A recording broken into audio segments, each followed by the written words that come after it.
my baby boos out there. Have you got a snaska? Here, well, chuck 'em on. We are lord diving. The maddest of mad lads. The mad lad.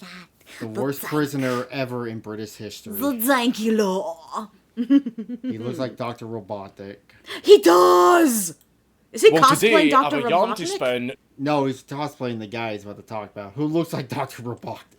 Apparently! To you about a man who really loves a good scrap. If you're a Briton or a fan of the 5'9" man that got possessed by CG goo and made Bane a meme, you will know fine well this particular character needs no introduction. However, if you're not familiar, then stick around and allow me to whet your interests. Yay. He is an accomplished cartoonist with a penchant for getting into fights with just about anyone that he can get his hands on. Wait, this guy's a cartoonist? Like a legit one? No, like a prison one. A prison cartoonist? This guy has, I think, do not spoil too much, he's been in prison for 51 years. Damn. Dude. My dad randomly, when he was in prison, he made friends with someone who, like, drew, like, Family Guy, like, stuff, and he got him to make me a card. I guess when you're sitting in a room by yourself, you got nothing else to do but learn how to draw. Art is a good way to pass time. Or in. With things like the law or morality acting as just mere delays at most. Picking fights, even within prison, just for the love of the game. No other motivation needed. Alongside such achievements, he is also rather fond of hostage-taking and threatening cannibalism to boot. Oh, hold on. Behold, our glorious star. She hangs low. Her bright light had dulled. I fear the end is nigh. The day shall end, and night shall reign. Shall the light ever return? Nope. It's black forever. His favourite pastime is also randomly assaulting prison guards and even wardens, just because. A man who has been in prison for almost his entire life, and half of that prison time was spent in solitary confinement. Oh, wow. Britain's most dangerous prisoner, Sometimes Arcane drives the people to bring some of the worst. Charlie Bronson. Yeah. Sometimes art can bring people, bring the worst of bring the worst of the human being, and sometimes art can divide. Okay, so I see what you're saying. Okay, this is the guy. He does look like Robotnik, especially because the mustache too. That's kind of funny. This guy sounds like a fun fellow. I would listen to it in the truck. And I'd die. The first part's a little boring. Please leave a like and a comment on this boring. video because it really helps me in the algorithm. Nuh-uh. It's that time of Have you year watched again. Season 4?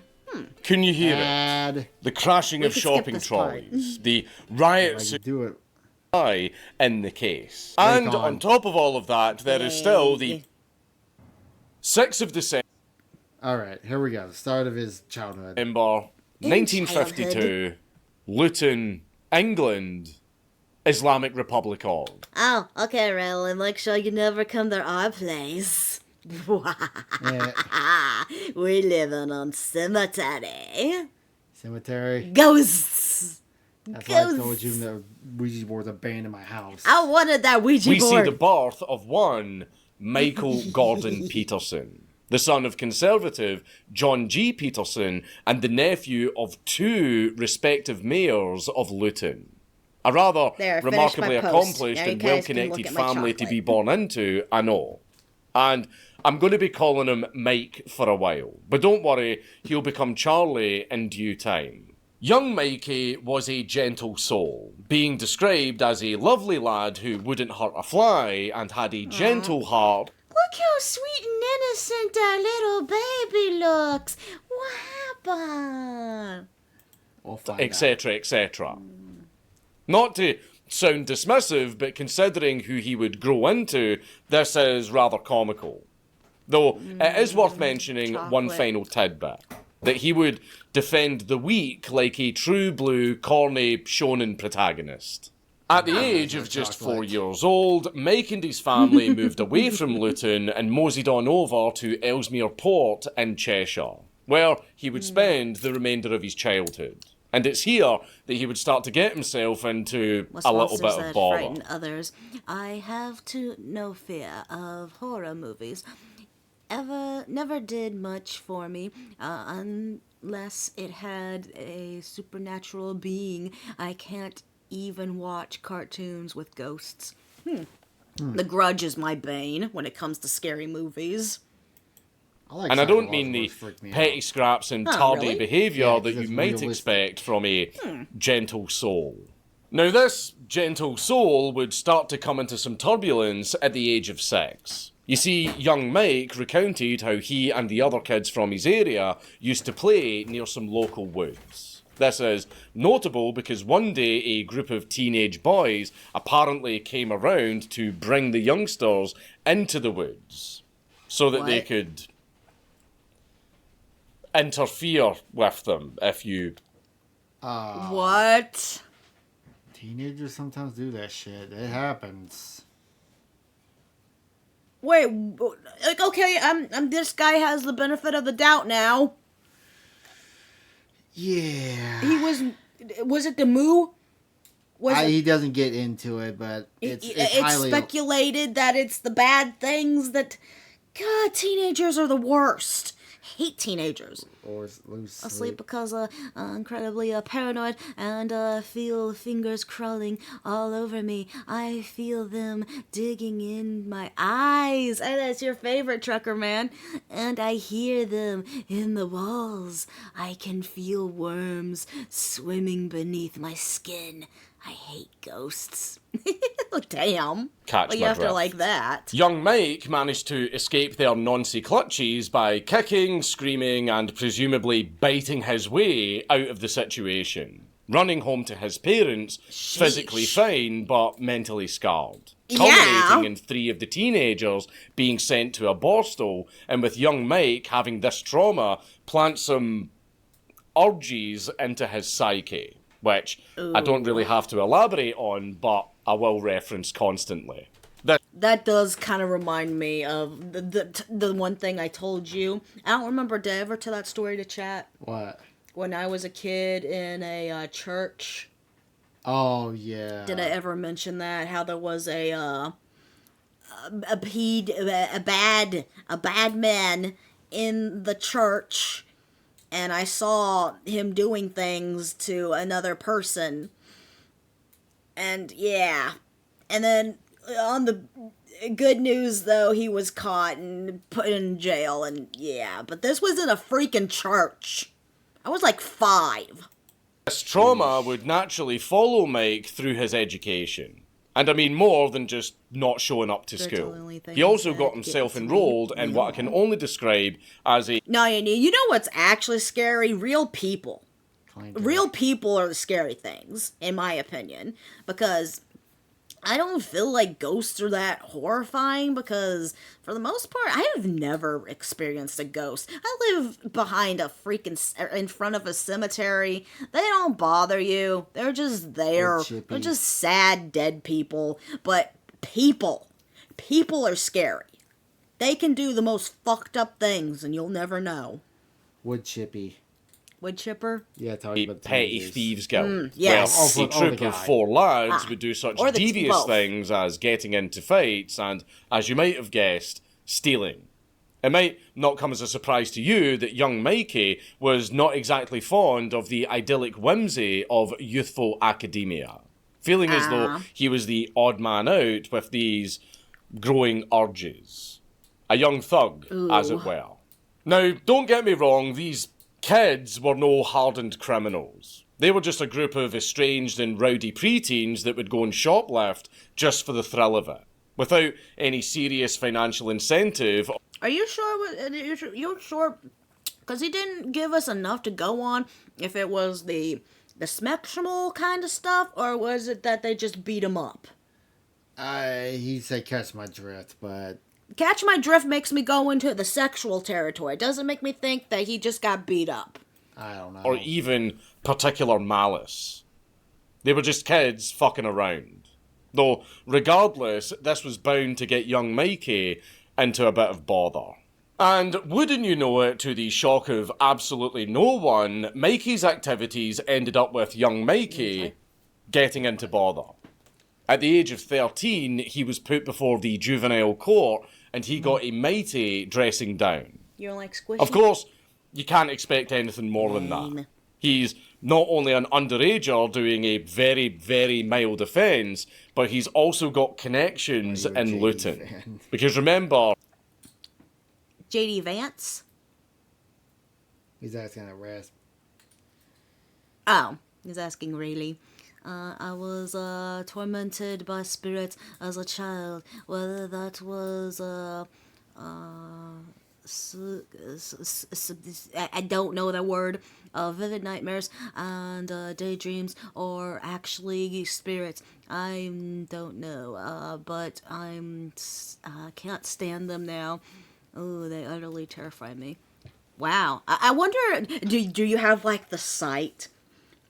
Because, like, I guess maybe I'm more spiritually retooted. I don't sense spiritual stuff and junk, but some people can be affected by spiritual stuff more than others, from what I can tell. His uncle is the mayor. Hopefully, though, this will spook the young Mikey straight. Right? Anyways, it was around about this time that young Mikey had his very first homicidal urge. Oh. Apparently contracting Murder. a whiff of bloodlust so great that he actually hung around outside with an empty milk bottle in his hand, waiting for somebody to walk past him so that he could glass them for absolutely no reason. Damn. But, by complete coincidence... Okay, I'm guessing this was back in the day video games didn't exist, right? It was back in the 60s. Okay, yeah, I feel bad for you. I do enjoy JD display from time to time, but no, my four sisters were Melissa, he is currently in prison. I have grown to despise. Yeah. I think my grandfather on my mother's side did the same thing to my mom and her twin. I heard stories of that, so I know where I can kind of know where you're coming from. I've heard neighbors' story the same way. Wood chipper. Yeah, they deserve it. Agreed. Nobody walked past him. So, to get it just right out of his system, young Mikey, I shit you not, smashed the milk bottle over his own head. Oh. It did not satisfy the urge. It merely dulled the desire and gashed his own head open. And if you were thinking that young Mikey... Okay, so, is this... Okay, so his homicidal tendencies are gonna turn into more of a, combination of homicidal slash, He never killed anybody, if you're what you're asking. Interesting. He never killed anybody. What's the word for self-harm? I don't know. I think it's just term self-harm. Okay, yeah. Ooh. Yeah, down with pedos, yeah. He was under a lot of toil and suffering mentally, then boy howdy does it just get worse. I mean, I'm only thankful that the old woman who was the priest's wife at that church, like I was just standing there in the doorway kind of looking in. I was like, I just watching that stuff was weird to me and junk. The old woman made me walk away and stuff. I'm not sure if that was when they found out that bad stuff was going on, but luckily I was never touched myself, but still, I guess I was visually scarred. Probably. Maybe that's why I'm so horny late. Because, amongst all of this tragic backstory shite, another blow befell the lad. His school I'm probably messed up in the head from that became movie. mixed. And I don't mean race, no, something much, much worse. I mean there were now girls in his class. Yucky. So, what's the big deal with that? In Bend, Oregon, we have boys and girls going to school together all the time, and we are legally classed as normal.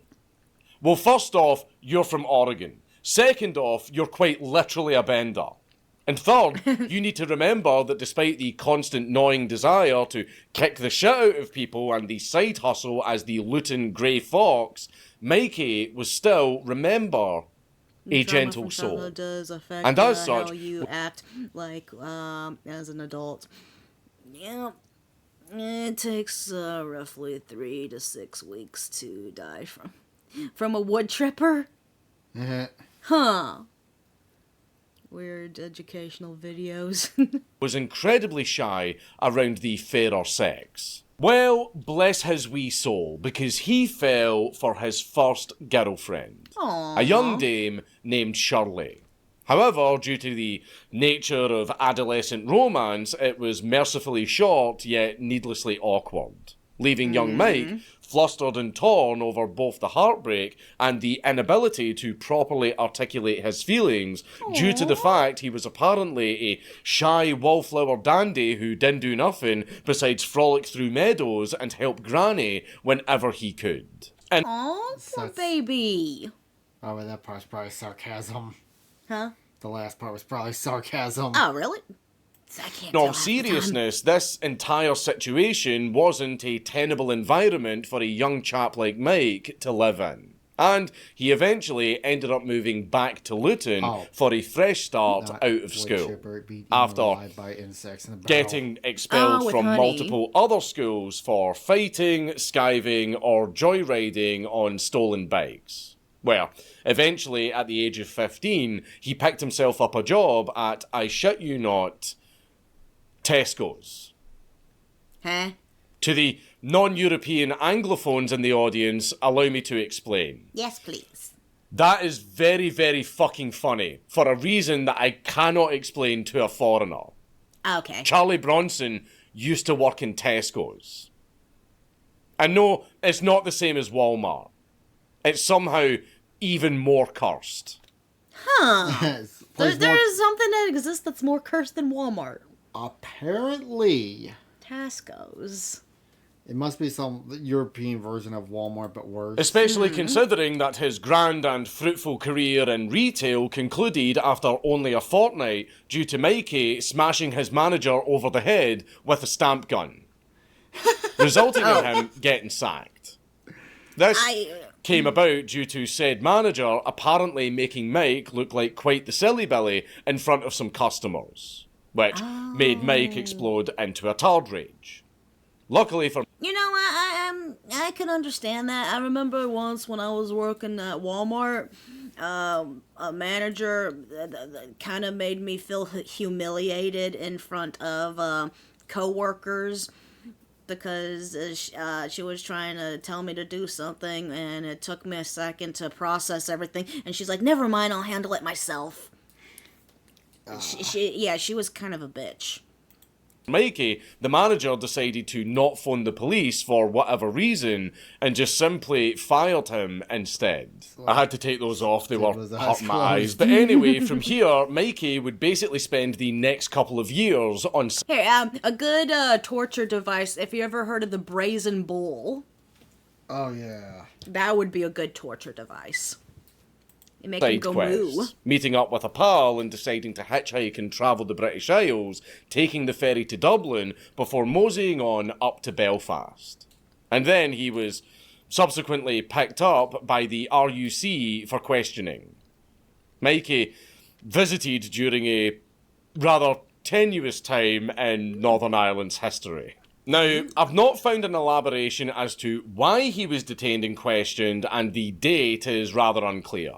But if I had to guess, it's because he and his companion had just drifted up from the Republic into Northern Ireland sometime around 1967.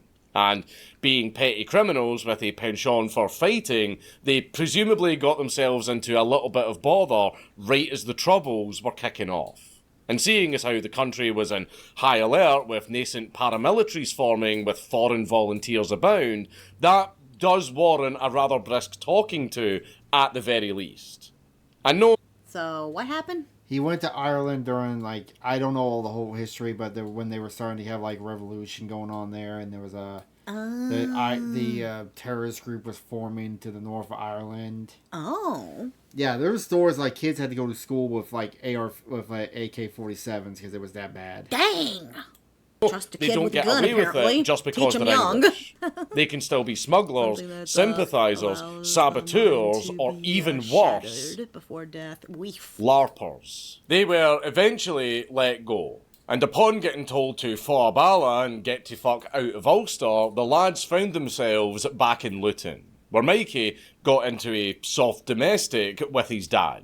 Upon sorting it out, he got himself a job working with a pal of his as a brickhod on a building site.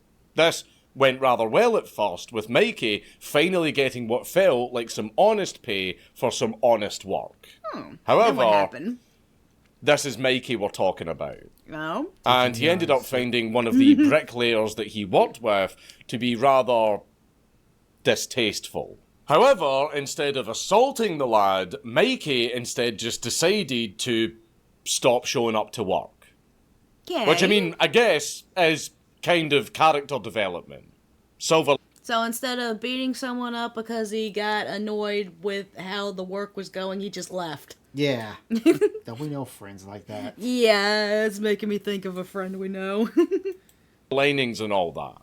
Regardless, Mikey started drifting around from gig to gig, working in both a hat and dye factories, and then leaving because, wouldn't you know it, he would constantly get into fights with his co-workers. Deciding that, as a matter of fact, Luton was not the promised land after all, Mikey went back to Ellesmere Port. He moved in with his grandparents and got himself some work in a plastering firm as a labourer. This ended up actually being a lot more stable for young Mike. He would play cards with the fellas every Friday, and he even started getting rather good at chess. He was even doing the prestigious lad pastime of getting shit-faced in a pub and realising that all of your friends are just fake and bad influences that enable your alcoholism. And they only hang out with you when you've got money to buy all of them rounds. A rather fucking crazy concept to be introduced to when you're just a 16-year-old who could hold down a job about as well as I can hold down vegetables. I'm not a carnivore by choice. I just have the palate of a toddler. So, with that knowledge in mind, Mikey doubled down, drifting from work to work and getting into minor scuffles like normal, until one Christmas, young Mikey got into a rather heated disagreement with his current girlfriend's father, culminating in Mikey waltzing outside to let out his pent-up frustrations on random parked cars.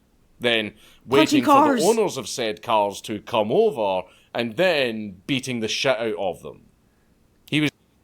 So the car was a plant. He beat up the car in order for the owner of the car to come to the car so he could beat up the owner. Yeah. He might miss the part where he was 16 and he's drinking at bars. That was the drinking age back then. Oh, well, yeah, this is like maybe, like, did he say where this is at? England. This is all in England. This is all in England? Yeah, UK, all around the UK. Okay. Not and Ireland? they already have a low drinking age as is. It's not Ireland or Scotland? He went to Ireland, but then got kicked out because they were having issues. He kicked him out of Ireland. Then saved from a de facto lynching by the police arriving to arrest him. Before he knew it, Mikey was sitting before a judge, and this time there would be no slap on the wrist. He was instead sent to HMP Risley.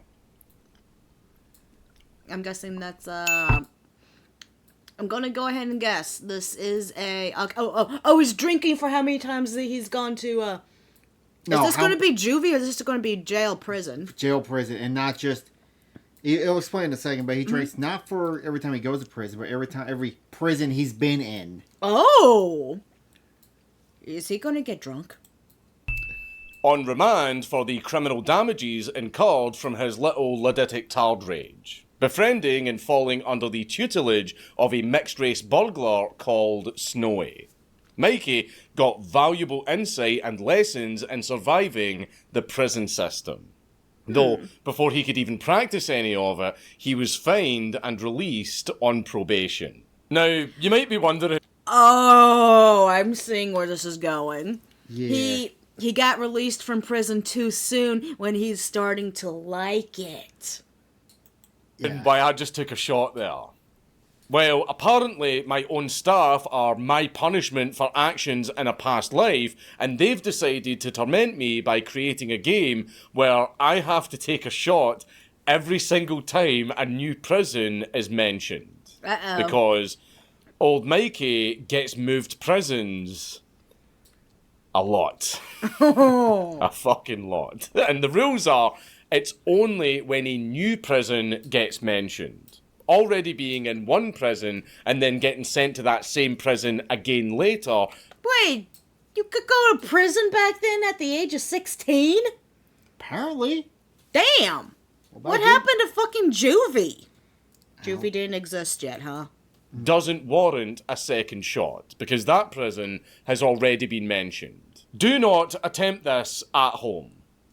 This is just a little fun game between me and my staff. Also, I'm a professional, because I'm Scottish. Yeah! But I'm also a father who has trouble sleeping at night, irrespective of the children's stimming sessions. Follow the Bronson Blitz at your own discretion. I would advise that you don't try this at home. Also, I'm doing... Well, actually, wouldn't it be best to try it at home? Wouldn't it? No, wait. It would be a good idea to be trying this at home. You don't want to be trying this not at home because you'll be too drunk to drive. it with Here's why Bucky you're driving. and not Spirit. Although, to be honest, this is probably so much worse. Now, for a normal person, this brief spell in prison would be a wake-up call that maybe they were going down the wrong path in their life. And for Mikey, it very well seemed like it was, because apparently HMP Risley was just not his vibe. And after getting a new job as a furniture remover to help pay off his fines, it would seem as though young Mikey was a changed man, right on course for redemption. But then he started hanging around with lads his age again, and before he knew it, he was once more partaking in petty crime and fights. Never hang out with the same age group as yourself. Especially if you're a young, dumb teenager. Getting barred from pubs and clubs for checking the chin of some guy who totally gave him cheek for no reason and totally spilled their beer on him on purpose. Oh! They were honestly asking for it, I promise. This relapse in thuggishness and skullduggery resulted in Mikey getting thrown into a ditch with a bummed leg after trying to steal a van, colliding with another car and then leaving Mikey to limp away from the crime scene whilst his two shitebag friends scrammed instantly and abandoned him before the police came swooping in. It should not surprise you that young Mikey was caught in his parents' house. Now, thus far, you might get the impression that Michael Peterson's life is that of a good-natured boy with deep-seated anger issues and trauma, and is frankly rather retarded, who keeps hanging out with the wrong crowd and just keeps barely escaping consequences by the skin of his teeth. And you would be correct. But you know what else he is? Stupid. A dapper dandy. Because you see, according to one of his many beaux, Mikey Peterson is not at all what you would expect from the sort of guy who keeps getting into drunken bar fights and partaking in crime. He was frankly a suave dandy of a man, always wearing a clean-cut tailored suit with Red chair and 14. Well, thank you for hanging out. Her chat. I'm glad you came back. Hey, take care of yourself. Personal grooming on fleek, as the long-nailed black women say. This, as you will come to see, is rather bewildering considering what we've discussed so far, and especially with what we will get into. The cycle repeats. Mikey gets a close shave with the law, he is seemingly put on the straight and narrow, getting in succession a job, a wife, a child, and a divorce. Before getting himself into yet even more trouble and repeating the cycle all over again. Well, what is it? Repeating the cycle of getting another wife and another child and another divorce. I've known people in my own family who's done that, so... I hope he never has custody. Let's see, Mike had 4 kids with 3 different women. So 2 was from 1. Yeah, and then 1 kid we found out he didn't know he had. So mom did the DNA test, and hey, you have a niece in this part of Missouri. Sheesh. This time. Another bender in a stolen van, perhaps a chimp out in a pub that got a little bit too hairy. Nope, this time it was full-on armed robbery. Oh. Now, it seems as though getting any details about this particular robbery are a real headache, but what I can say is that both Christmas and a divorce are a hell of a thing to handle financially. Yeah. And the price was 7 years. Shit. Wow. Behold behind bars. Okay, well, what is the average for a theft for prison? I don't know. It just depends on how you did it. Like this is armed robbery too. This is armed in England too. Okay. Back in the day. Age 22, Michael Peterson was sentenced the to father. 7 years in prison for armed robbery, being initially sent to the Walton jail. Drinkies. I really love how he really does look like Dr. Robotnik. Mikey would make his mark by being a real piece of work. As instead of just keeping his head down and waiting out his sentence, he instead busied himself by finding a con man and supposed sex offender and absolutely kicking his teeth in unprovoked. Yay! Which got him carted off to the punishment block before he was eventually transferred to HM Prison, Hull. Wait. What kind of sex offender? I'm hoping it is the pedo kind, because I was told when my dad went to prison, he told me that that's actually a code of conduct. If you're touch little kids. if you're in prison for pedo stuff, the other prisoners will find out, and they will beat the living crap out of you. Yeah. That's like a interesting code of conduct I learned. Another shot.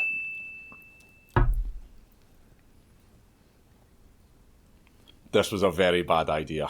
In Hull, Mikey would then proceed to meet and then subsequently befriend some characters in the prison, including one, Charlie Wilson, who you may know from the Great Train Robbery. Alongside this, Hull was unlike most other prisons in the country at the time, because it actually had some amenities that would be considered luxurious, including a gym and a boxing ring. Doubtlessly something that Mikey would... Why is it? Do not take kindly to the puddles in jail. Yeah. If you are a child predator, your life in prison will be hell. Dude, that one video that he talked about, that we watched of his, about the prison that went wild. Oh, yeah. That's good. Why is he Egghead? Because he's cosplaying the guy we're talking about. Good work. Most definitely have appreciated. Mikey would find himself being given a job in the prison's workshop where he would busy himself with a sewing machine. A good development that might just calm him down enough to pass the sentence by. No, actually, because Mikey was not keen on being a sewing boy for the state. And he started actively sabotaging his works and setup just to spite them. Instead of actually being resigned from the job, this instead resulted in him being transferred to another troupe of sewing machines. It's almost like he doesn't actually have a choice. Hold on, let's have a laugh here. Look at the sweat. It's dripping all over me. Ew, sweaty head. It's like that one with wigs. Wait. So wait, Can we make an agreement? I know. What the fuck? So what, at prisons back then, they had sewing machines? Yeah, they probably had you do work, and he was probably sewing up uniforms or who knows what. So, like the children's sweatshops, except for prisoners. I do that. Yeah, that makes more sense than the child sweatshop. what was the bald cap for? I think we can all agree that the bald cap was a nice idea, but I have a big sweaty head and it's running down my back while I'm filming. I'm going to go wash my hair and put my hat on and I'll come back because I'm not doing that for the entire fucking video. That's much better now that I don't have sweat trickling down my arse crack. But anyway, despite that, this new group of sewing boys, who were nicknamed the Dirty Dozen, were actually an alright bunch, being basically the bad boys brigade of inmates that were unable to or outright refused to do the job. And as a result, they just lounged around for the most part, playing Scrabble and having cuppas and tugging each other's wee-wees or something like that. Wee-wees! Either way, Mikey was a happy chappy. This cushy social club was eventually spoiled by the presence of one particularly nasty guard who really wanted to be a buzzkill and treat these poor gents like they were criminals or something. And this naturally upset Mikey, who naturally went on to trash... He tried to cosplay as long as he could. Yeah, we've all been there. Dude, I was so... When we went to the other convention we went to earlier in the... year? I was going to say month, but whatever. In October. Yeah, the convention we went to in October, I was in my Sephiroth coat and just sweating to death. Yeah, it was hot. A all black coat with like a leather lining. It was bad. Did you not think that one through? I didn't think it was going to be hot. The workshop and then break a stick over said guard's head when he came strolling in with a full squad of boys. Suffice to say, Mikey had his shit rocked. Badly. Being completely pummeled to a pulp. Ooh. This was back in the day when prison guards were just allowed to beat you all the time, openly, instead of just in private like they do these days. So, with a myriad of cuts, bruises, and some weird guard apparently trying to grab and crush his balls during the melee, this torrent of abuse ended with Mike being cuffed up, held down, and injected in the arse with chlorpromazine, an antipsychotic that made Mikey very, very ill. For this little tantrum, Mikey had an additional 6 months added to his sentence. And upon recovering, he was immediately thrown into solitary confinement for a few months, being put in a strong box inside of his cell, though not before seeing Irene and his son. But little did Mikey know that this would be the last time he would ever see his wife. Now, fun fact about the box, you are put inside it for a whopping 23 hours a day, with a saving grace coming in where you get to come out of your steel coop to pace around a small courtyard for a bit by yourself, surrounded by 20-foot high walls. And Mikey somehow got over the 20-foot high walls. Yeah, seriously. He refused to say how he did it, but apparently he managed to get out. And from there... So he just scaled the prison walls? Apparently he scaled up this smooth wall. Apparently he's the crackhead Spider-Man. So not only is he Dr. Robotnik, he's Dr. Robotnik cosplaying as Spider-Man on top. Apparently. Dr. Robotnik Spider-Man. He ran into a building currently in the process of being demolished with the intent of finding a stick long enough to joist himself over the outer perimeter walls and escape. As you may have gathered... He fucking He's one of the javelin... Pole vault. Pole vault! Over the wall. Damn! You think there's going to be a stick long enough for you to do that in a prison? He looks By like how he's much chunky, of the video though. we have left, he did not... No, my issue is how is there a stick that's not going to snap in two from attempting that? I don't know. Make it. He was intercepted, beaten again, and dragged back to the box with another 6 months added to his sentence. Damn. He just can't help himself after all. Whilst in the box, a source of upset appeared for Mike, when the block above him contained a rather loud and obnoxious fellow by the name of John Henry Gallagher. who would start 60s wailing and banging on the Made me floor laugh. in the middle of the night Even every single sticks. night, even insulting Mikey in the process. This naturally made Mad Mike moderately miffed. So, when Mike was inevitably released from solitary confinement and put He back on went his off to wing, go beat he him just up. sat there and waited, biding his time and preparing for that mouthy fuck Gallagher to make an appearance. And soon enough, he did. To which Mikey welcomed him out of isolation in the only way that he knew how. Anyway, Mikey was then charged with grievous bodily harm. And then he went Lowered back into to the unlawful confinement. wounding. He was then convicted and shipped out to Armley Jail. Ooh. Are we number Oh, okay, so they moved him to a different jail. number 4? From there, he partook in more of the same for the most part, gaining Being and up preceding a and degree of notoriety confinement. for being a menace in the block, spending large swathes of his tenure for the next couple of years in solitary confinement doing nothing but working out for his next scrap. Getting into said scraps as soon as he was released, getting detained, and then being shipped out to another prison before repeating the cycle all over again. Because this exact same sequence of events happened very, very many times. All So no one could handle him. Every prison he gone to, he keeps making a menace of himself to the point where it's like, we don't want to deal with him anymore. He's your problem now. Sounds like it. made worse by the fact that whilst in solitary confinement, Mikey's wife had divorced him and mailed him the papers. And don't go getting the impression that he was just a mindless brute either. Mikey has the capacity to plan and scheme with the best of them. Ooh. Case in point, his He is stay robotic. in Wandsworth Prison Are we number 5? when one spooky black fellow by the name of CC got put into the cell next to Mikey's. It turns out they were not exactly ideal neighbours, and before you know it, Mikey had made manifest the desire to kill him. The issue was, though, that there was no opportunity to actually do that.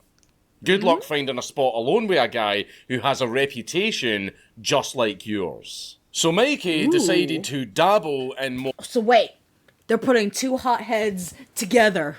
Next to each other, not together, but... I mean, or subtle you know what I arts. mean. Yeah. He grabbed a sugar packet with his cup of tea, and he also grabbed himself a piece of glass. He then ground up the glass into a fine powder and mixed it into the tea before handing it to Cece. Needless to say, Cece was pissing blood, and it wasn't long before this was traced back to the devilish Mikey Peterson. That is geniusly wicked. Yeah, I guess when you don't like someone that well, Oh, it's... dog's gonna look like he needs to go outside. So little Mikey, fine oh- pieces of glass will tear up your insides. Yeah.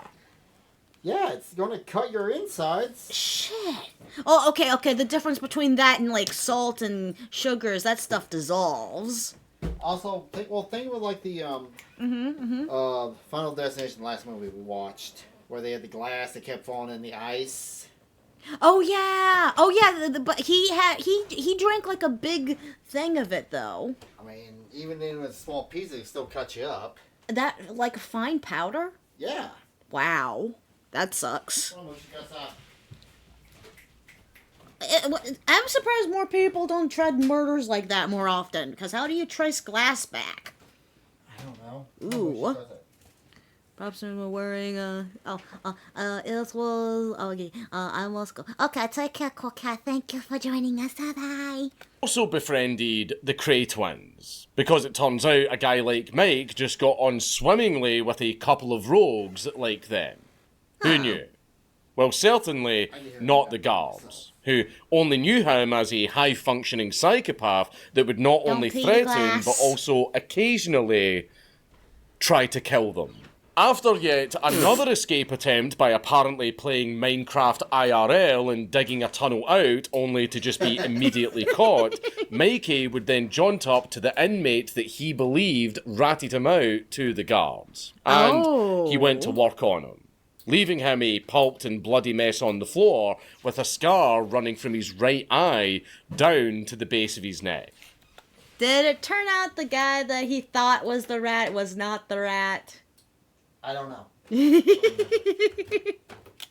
Which, of course, meant more time in the box for Mike. After being transferred yet again, this time to HMP Parkhurst, Drink, drink, drink, drink, drink. where Mikey would celebrate his prodigal return by approaching burgeoning kleptomaniac Johnny O'Rourke and smashing him over the head with a jam jar. Jam and also jar! repeatedly beating him in the arms and legs whilst he was writhing on the floor trying to discern the sweet treat from his own leaking life force. Oh, so you got the jam. You got your jam mixed with my blood. You got your jam mixed with my jelly. All because he kept stealing Mikey's stuff without giving it back. To be fair, To he had be it coming. completely fair though, what part of you thought it was a good idea to steal from the giant psychopath who loves beating people into a bloody mess? For this, point, he should have a Mikey was reputation, given I'm another guessing. charge of grievous bodily harm. And it was then that the penny seemed to finally drop for Michael Peterson, as he tried to kill himself by slitting his wrists with razors. Again, as can be evidenced by the title of this video and its remaining length, this did not succeed.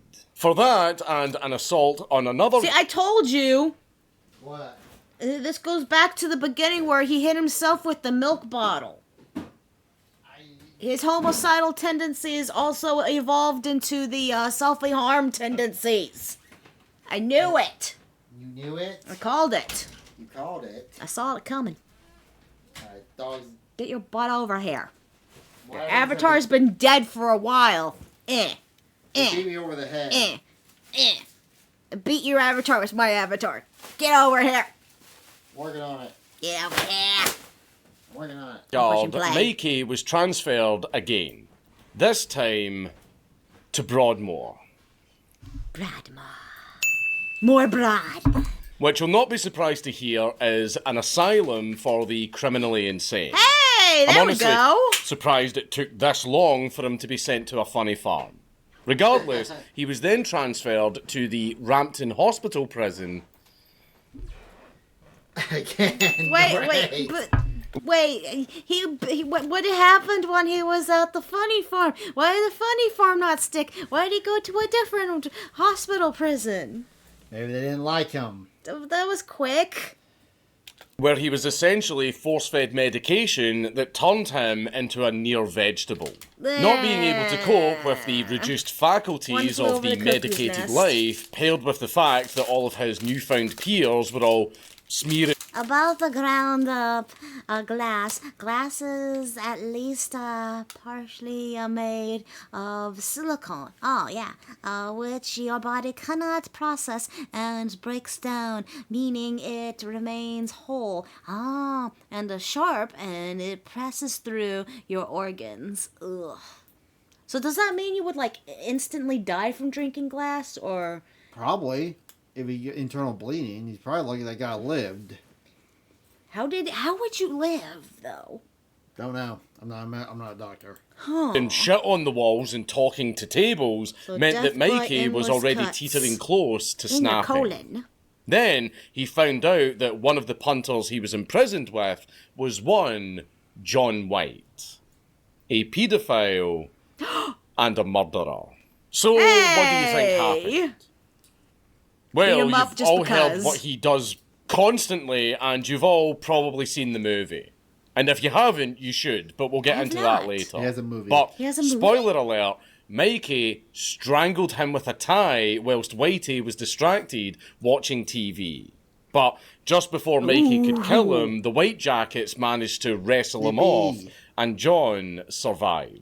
And just like that, Mikey was lifted out of Rampton and slapped back into Broadmoor, where he immediately attempted to strangle somebody else with a tie again. Just Though cause. this time unsuccessfully. Now, why did he do that? Well, it's because the target, inmate Gordon Robertson, was something of a Gary Oak to Mikey. And of course, he fucking hated him. Now, despite the fact that he didn't get the opportunity to kill his petty... Okay, so, I'm guessing the Gary Oak one is a different guy than the pedo one? Apparently, yeah. Okay, so this is a different person. rival, not all was so bad for Mikey in Broadmoor. After all, it was here that he not only got to meet up with his old friend Reggie Cray of Twins fame, but Reggie really pulled through and managed to get a boxer to come to visit the fellas in prison. Aww. And it was middleweight monster, actor, and US Marine. When he said boxer, I thought he was referring to a dog. What? Boxer is a breed of I dog. know, but I'm thinking... I thought it'd be like, no, because they're like in kind of like a prison mental institution. I thought it'd be like, that wasn't a thing back in the day. Bring a dog to try to the pet with the help Terry people. Downs, no less. Why would you Speaking let a of boxer which, come? Mikey How does this inadvertently work? started a protest when he managed to climb up onto the roof of the building and started throwing roofing tiles off the top of it. Stop breaking shit. That is an actual picture of Michael Peterson doing just that. Yay! Now, why did he do that exactly? Well, it's not exactly clear other than the fact that he didn't appreciate it raining outside. But frankly, it doesn't really matter much beyond the fact that it's Mikey Peterson. Of course he's going to do this shit. Of course, after spending the night up there, he eventually came down and got given yet another bout of suffering in the form of a heavy drugging and a burst abscess in his ear. And that did not stop the man from eventually managing to somehow get back up on the same fucking roof and doing the exact same thing all over again. This time, staying up there for 3 days while he caused £250,000 worth of damages. Fun fact, he was actively... He is the mole of the ceiling! He is the mole of the roof! Roof mole! He will remove your bricks and climb and crawl! The question is how the fuck he got up there is my question. He moled! He used his mole powers! He dug up! Spectated upon by the women's branch of Broadmoor, who could all see him. And upon finding out about this feminine gaze, Mikey proceeded to show his Mikey. To a bunch of women who were literally institutionalized for being nutcases. And all of the crazy women in Broadmoor loved it. And apparently reciprocated in kind, making Mikey and his Mikey mighty. Maybe. After all... So wait. He flashes junk, and they're like, ooh, flash our junk, and then he gets a bigger junk. We're just getting to the start of the craziness this dude has done. Oh, the flashing! Everybody flash party! The roof on fire. More like Mikey on the roof. Oh, this is according to Mike himself. Did I hear that So right? there's Wow. every possibility that he either made it up It's like part 6 Jojo. Jojo part 6. Jojo part 6. was that possessed by his anime super rage that he hallucinated the entire thing. But either way, in my headcanon, it's real. But just when you thought he had finally calmed down, the fucker did it again. He did it again. He managed to somehow get onto the same fucking roof for the third fucking time. This time doing so because he wanted to be transferred to another prison. Which, I mean, to be fair, it's not like this one's doing a very good fucking job at containing him in the first place. He is the mighty roof mole! This place sucks! He can mole to the roof whenever he pleases! No one can stop him! Take him somewhere else! But he was denied a transfer. And in response, Mike proceeded to go into an 18-day-long hunger strike. Oh. This resulted in him being promptly hospitalized and transferred to Ashworth Prison Hospital. Hey, there you go. When in doubt, don't eat for a while until you get out.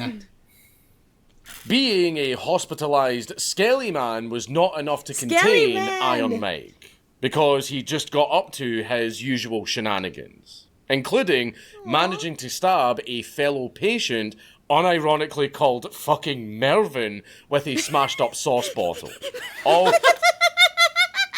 He stabbed Melvin with a smashed bottle.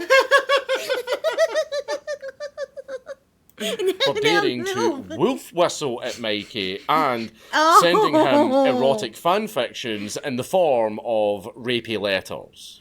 Oh. Seriously, the guy was a gay guy from Broadmoor who was trying to flirt with Charlie Bronson. He was a booty warrior. This would technically make Bronson lesbian. It was a booty warrior who was denied severely. Well, booty is not mine. The story is a trip and a half. Yeah. And when we brought some, we're only 37 minutes into an hour and 49-minute video. Yeah, but anyway, for that, Mikey would plead guilty and get another 3 years added to his sentence. Yay! Surprisingly enough, Mikey was actually transferred back to Risley with the normies after this incident, where he would find out that he is He's too crazy for the crazies and go back to regular prison. Somewhat of a local legend. Mikey seemingly indulged in his infamy by returning to tradition and getting put in the box for chin-checking a rando in the showers for getting mouthy with her. And also for bashing a lad over the head with a radio before stabbing him in the neck repeatedly. With and what? Then later using a random... Wait, how did he... What did he use to stab him in the neck with? Who knows? And yet, wait, he still hadn't managed to actually kill someone? As far as I know, he never killed anyone. Damn. Mikey is a man of focus. We should all aspire to have his determination for random violence. Violence! Scouser as an opportunity to refine his left hook by practicing it repeatedly on the guy's head for about 5 minutes. Upon being taken away and transferred back to Walton, Mikey decided to pull something of a Broadmoor homage. By getting on the fucking roof again. Woo! Woo! Seriously, I don't know how the fuck he keeps managing to do this so often, because spoiler alert, he does it again. Regardless, this time he was up on the fucking roof because he wanted to cement some stipulations with regards to his upcoming tribunal. In all, this rooftop sesh caused about £100,000 worth of damage and had Mikey put right at home in the box again, with an additional year added to his sentence. And from there, he was moved to HM Prison Albany. There we go, somewhere new. New home, number 9. To which, on his very first day, he decked an inmate, as is tradition. Mikey never elaborates as to why he did so beyond alluding to the lad being a rat. So, you'll have to... Okay, so, if you have a rat face, you're gonna get punched by Mikey. If you look like a rat, you get smacked. Use your imagination to guess the circumstances. Unsurprisingly, Mikey was promptly bagged, tagged, and dragged away to another prison. This time being temporarily placed in HM Prison Wormwood Scrubs. Here we go again. Number 10. For a few weeks before once again getting relocated back to Wandsworth again, where Mikey wasn't bothered by anyone. Because the prisoners in Wandsworth all knew who he was. They knew better. To leave him alone. Don't touch him. So after being a prisoner ping pong ball and being bounced around a few more prisons, including going back to Wormwood Scrubs and strangling the fucking governor. Mikey ended up By the in way, Dart. pause. When he says governor, he means warden. Okay, that the warden of the... Still pretty bad. But How did he get his hands on the warden? I don't know. How did you accomplish this? Goddamn. I understand that we should not hold criminals as role models, but I can't help it. 3. Here we Number go. 10, Nope, the 11. Where after a brief spell of 10 days in Leicester Prison, Oh, already 12. Mikey managed to wait So out the fucking remainder of drunk. his sentence in relatively unnoteworthy peace. And wouldn't you know it, soon enough, Mikey Pikey Beater Peterson was a free man. Yay. Somehow. And Somehow. upon getting out, he At this point, it's like, okay, we've bounced you around through 12 prisons. Where your sentence is up from all those bouncing arounds. You're society's problem now. Go on, get out of here, you crazy scamp.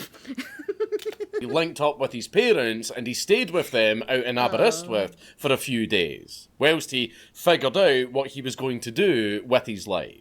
To which he had come to a decision. He moseyed on down to London. He then linked up with his besties, the Cray twins, and he got himself a rinky-dink literal water pistol that he modified and kit-bashed to make look more like an authentic actual firearm. Then he held up a lad with said fake pistol and forced him to drive him to Luton, Mikey's hometown. And from there, he crashed at his uncle's house, and then he went on a gym-centric training arc before deciding to listen to his old friend Reggie Cray by picking up a gypsy job that he was truly made for. Huh. Bare-knuckle boxing. Hey, there you go. That's a good career path. We all have our callings in life. Yeah. He found his. Rage is his calling. Perfect. Do you really want to get punched bare knuckle by this guy? To be honest with you? Just like that, Mikey was back down to London's East End for his first fight in his career as a professional bare-knuckle fighter, as well as securing himself a crisp little £500 payout in the process. Put that as well rage to as use. the attention Hulk of people. one Paul Edmonds, who was something of a hotshot promoter on the scene. And Paul decided that Mikey needed to adopt a fighting name for the ring. One that was meant to Fighting sound Mikey. big and scary. Because the name Michael Peterson is Yeah, not big kinda and scary weird. sounding. You may as well be called Timmy Sugar Lumps. And what do you think Mikey's adopted fighting name would be? It's from this point that Michael Peterson would finally be known as Charlie Bronson. Indeed, Mikey Peterson was born anew as Charles Bronson, named after the actor, Chaos. you know, from Yeah. The Dirty Dozen and stuff. Look, he was a very big deal back in the day. Regardless, despite having never actually even seen Dude, Charlie Branson. Branson or Bronson? Bronson. Bronson. Charlie Bronson could literally become the Hulk. He has so much anger issues. We just need him to be splooshed with some radioactive junk, and he's a perfect Hulk. a He's got the single rage. film featuring his namesake actor, the newly christened Bronson took on the moniker with pride, getting himself embroiled in a fight night to help out a kid with leukemia. Big Bronson actually won his fight and donated £200 of his £500 winnings to the young lad, managing to... Now, really, this guy, he may have been a scoundrel, but he is a role model. He only went to prison for anger issues. He never killed anyone, as far as we know. And he only beated up bad people, for the most part. But he did it helped for the send the kids. boy over to Disneyland, Florida, before he sadly died a year later. From there, Bronson did the most in-character thing ever and offered to square off against another nutty bugger by the name of Lenny McLean in a gents game of fisticuffs.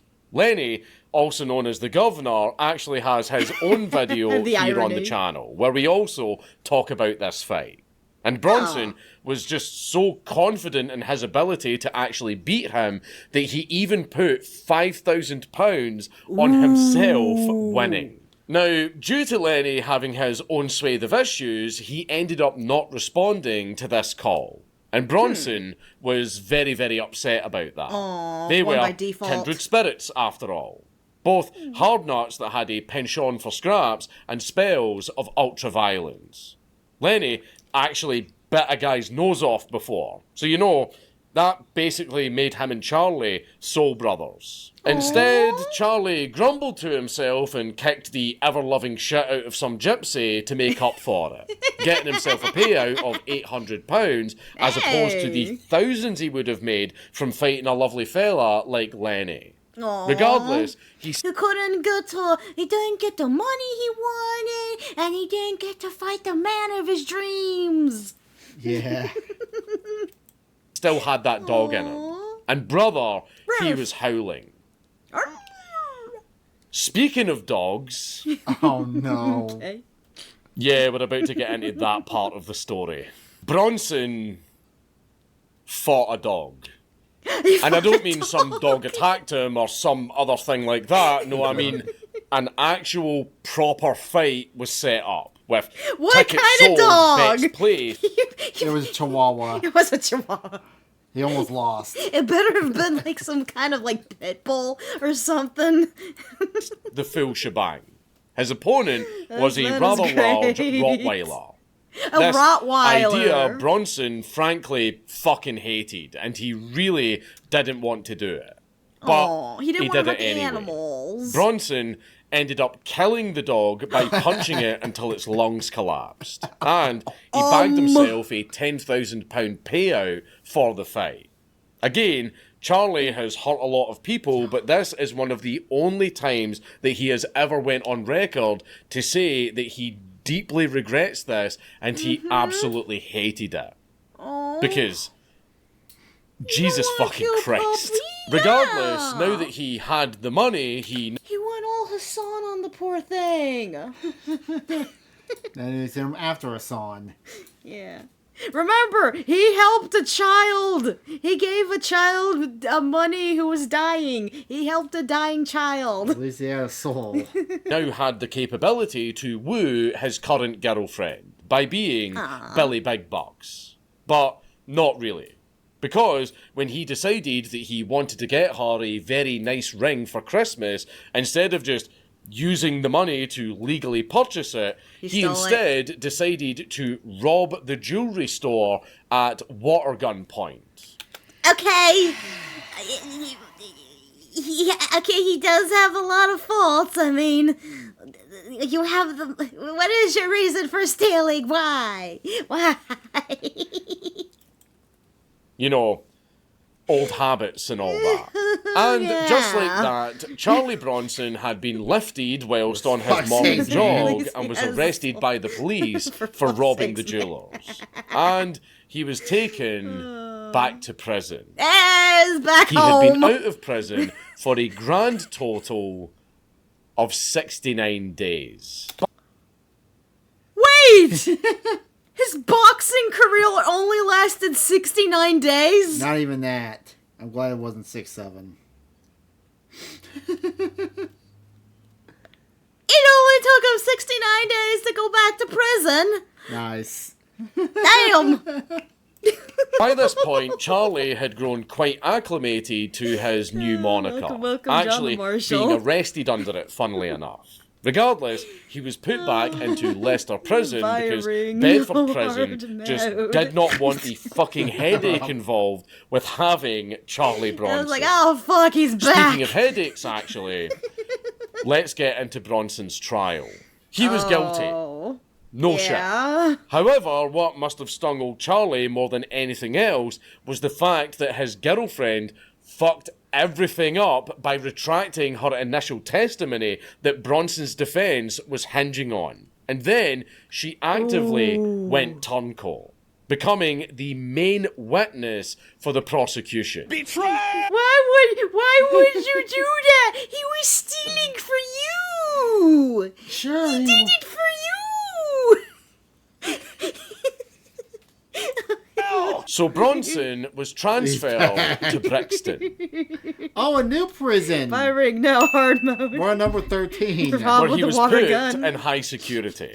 And after pleading guilty, he was given a paltry 7 years for armed robbery. And he finally got to settle down and But wasn't that the same thing that he got last time? Yeah. Maybe that's the maximum sentence for armed robbery. I don't know. Back then, maybe? Ungrateful. Yeah! He did it for you! returned to what is arguably his natural habitat. His natural habitat. The box. Why the fuck It really would- begs the Why did she question, turn on him? how He's does a he good do it? man. I mean, independently of the fact that he's clearly got a fucking screw loose, how the fuck is he able to mentally and physically cope with the absolute states that he willingly throws himself into? Yeah. The man is a complete tank, which is wild considering how much time that he spends in the box. Now, you might not realise it, but Charlie Bronson is something of a specimen. Damn. Damn. His mustache is built. He is Gangster Robotnik. Gangster Robotnik. Dr. Gangster Robotnik. Being remarkably extremely jacked for a guy who usually spends 23 hours a day in a room that's no more than 6 square feet with a shitty bed and a stained toilet. Well, okay. In the event you are in solitary confinement, what else do you have to do? You work on yourself. You exercise. What else is there to do when you're in solitary Push-ups, confinement? sit-ups. Yep, you do the One Punch Man workout. You actually did do the one. Minus the running part. I mean, if you're going to be dumb, you better be tough. Yeah. Hey, Screwless. The man has no screws lost. He's held together by fury and chaos. Goon. Goon. Don't get at us. Oh yeah. Well, it's goon. because old Charlie He'd Boy have one is strong actually hand then much that way. smarter and He rotates between hands. He doesn't just use one. He goes He uses both hands. I wish you He uses both hands. I bet you wish you had 3D model right now. I would have tracked your hands. Oh yeah. I'm very handsy. considerably more disciplined than you might expect. Confining a man to a room for years on end will give him plenty of time to ponder, speculate, and prepare. Quagmire. In between Yes. bouts of depression and psychosis, of course. So, how the fuck did he get so yoked when he never really had that He's much time in ambitious. the prison gym in the first place, because he's pretty much permanently in the box? Ambidextrous. Well, Ambidextrous. he used these. Ambidextrous. Allow me to explain. Oh, playing cards. You see, due to the fact that Charlie is a hench Dr. Robotnik who spent years of his life shoved in a Yes. cupboard, I've been saying that from the moment I saw your Sound cosplay like of him. he runs up a wall, tiny room. This is madness. You unleashed it. it does beg the question as to how he managed to get in such good shape. Spoiler alert, he did a lot of calisthenic shit. Now, before you start guffawing and sneezing there about you how go. that's not real fitness and how you're actually the big cheese because you've upped your 1 Brett Max on your deadlifts or whatever, you need to remember that the prison gym is a privilege in prison. You can lose that privilege very easily. And Bronson was forever fucking losing it and was definitely Right, not one with the to solitary get confinement. that privilege.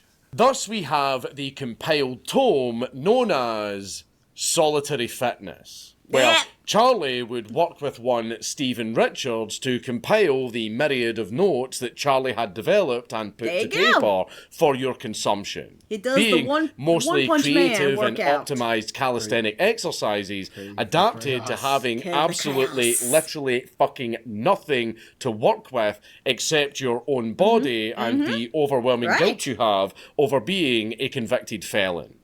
It's basically a guide for how to work out in a completely empty room. There you Since go. a completely empty room was literally Yeah, you don't need anything to do push-ups, sit-ups, all these other body workouts. I'll let you pause it on a good pause. Adopt and overcome, I suppose. Improve, adapt, all that overcome. Bronson Yep. ever had. This book will promise to help you build muscle and rebuild your sense of self-worth, you pathetic, depressing gimp. And brother, let me tell you, it is thorough. It even has pelvic floor and penis exercises. Rayleigh was right. The goon. It's part of the workout routine. One Punch Man workout plus NFSW version. I'm gonna get that book. You think the now? dark is your friend? Also, people were built differently back then. Yep, the tough. Your penis workout. He Because lifts no himself muscle with his will dick. go unworked. Yeah! Work Yeah, that I'm being dick! completely serious. There is fat an man. entire section dedicated to jelking. One fat! And it is very, very detailed. So with this book, you can jelk just like Charlie Bronson. But where does this deck of cards come into play? Well, as you're probably well aware of, maintaining a fitness regimen can not only be difficult, but it can also be soul-shatteringly dull. So Right. he needed to be able to unpredictably shake things up for the sake of both surprising his muscles and, more importantly, for his own entertainment. So, Smart. in come the cards. The concept is simple. Grab a specific stretch or exercise from the list in the book, then assign it to a suit in the deck. Then shuffle it and draw for your sequence of exercises. So, for example, hearts will go to upper body reaches, clubs for leg bends, etc., etc. Holding each stretch or for turkey? exercise for an amount of time or rep range equivalent to the number on the card Yes, it makes before sense. moving on to the next cycle, makes sense. gradually moving yourself down in the deck. So, for example, a 7 of spades will translate to 7 reps of So basically, he performed the whole workout routine in the book using playing cards to randomize it. So give it a nice randomized Nuzlocke here. And goes through the entire deck every day. What is the guard thinking when he's probably watching over him like, oh dear God, what is this monster we have in a cage? All handstand the push-ups, alpha etc., males etc. will never come I know close to I've the drank a little bit absolute too much, so I'm not going to stumble testosterone through of this demonstrations man. of this particular concept. I did actually demolish my 1 rep max for deadlifts last time I was very, very drunk. But T52. I really did not feel great after it. Now, where were we? Well, Bronson was back in his routine. After trying to make yet another attempt at a rooftop breach at Brixton, he ended up being shuffled around a few more times, ending up in HMP Full Sutton, New place! 14. where he would, no surprise, be stuck in solitary confinement for chin-checking Again. both an inmate and a guard, respectively, as well as Punching them throwing a both. bucket of water on one of the prison governors because something become ungovernable. Upon being transferred to Durham, where Bronson spent the next 2 weeks This befriending man a was family into of 12 or that so shit, mice by Bob. feeding them bits of bread and the like, before being transferred to a normal and athlete. more depressing cell back Normal at Full and Sutton, athlete. where he Innovative. once again got into fights with guards because he didn't like the cut of their jib. Shocker, I know. So Bronson was transferred yet again, this time to Long Lartin, New place! New place! 15. where he seemed to finally settle down a bit. Until he didn't. Because one day he ended up stripping down naked, covered himself in boot polish, tied an ad hoc red bandana to his head, then crafted a spear with a broken bottle and a broomstick. Then when morning came, he just calmly waltzed out of his cell like a South Sentinelese warrior and beelined straight for a guard with this fucking Zulu spear. The guard... Naked, greased up deaf man with a spear. He might blue paws might be black, so he might be doing blackface while he was doing it. Shoe polish? Yeah. Oh. That shit would be a pain in the ass to get it off, too. Fight me, Brutus! I am the ready! Obviously naturally fucking shit his pants and immediately bolted for the alarm. Like, the fellow in... It's like, oh god, it's a crazy naked man with a spear! Fuck this shit! I don't get paid enough!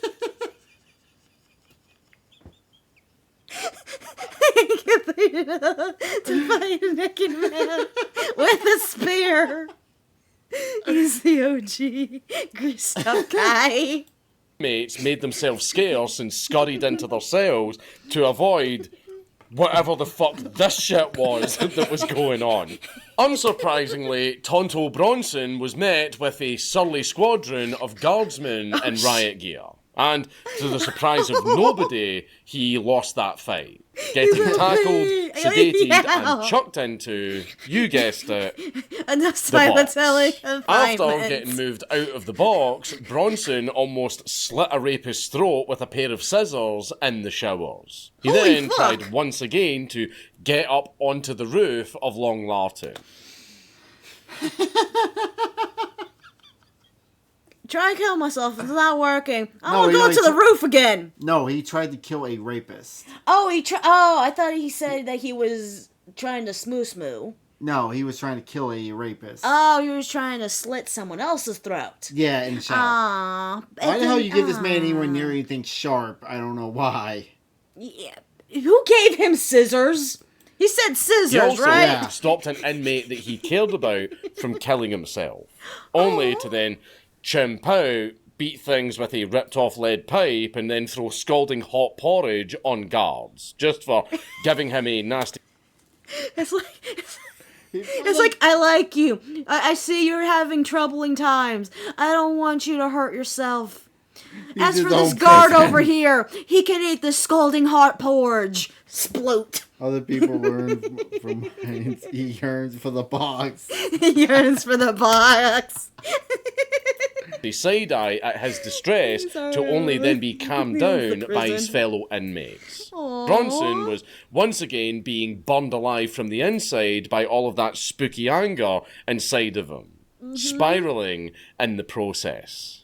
Bronson feared that he would once again be sent to an asylum where spooks would harass and study him, calling him such things as a madman or a monster.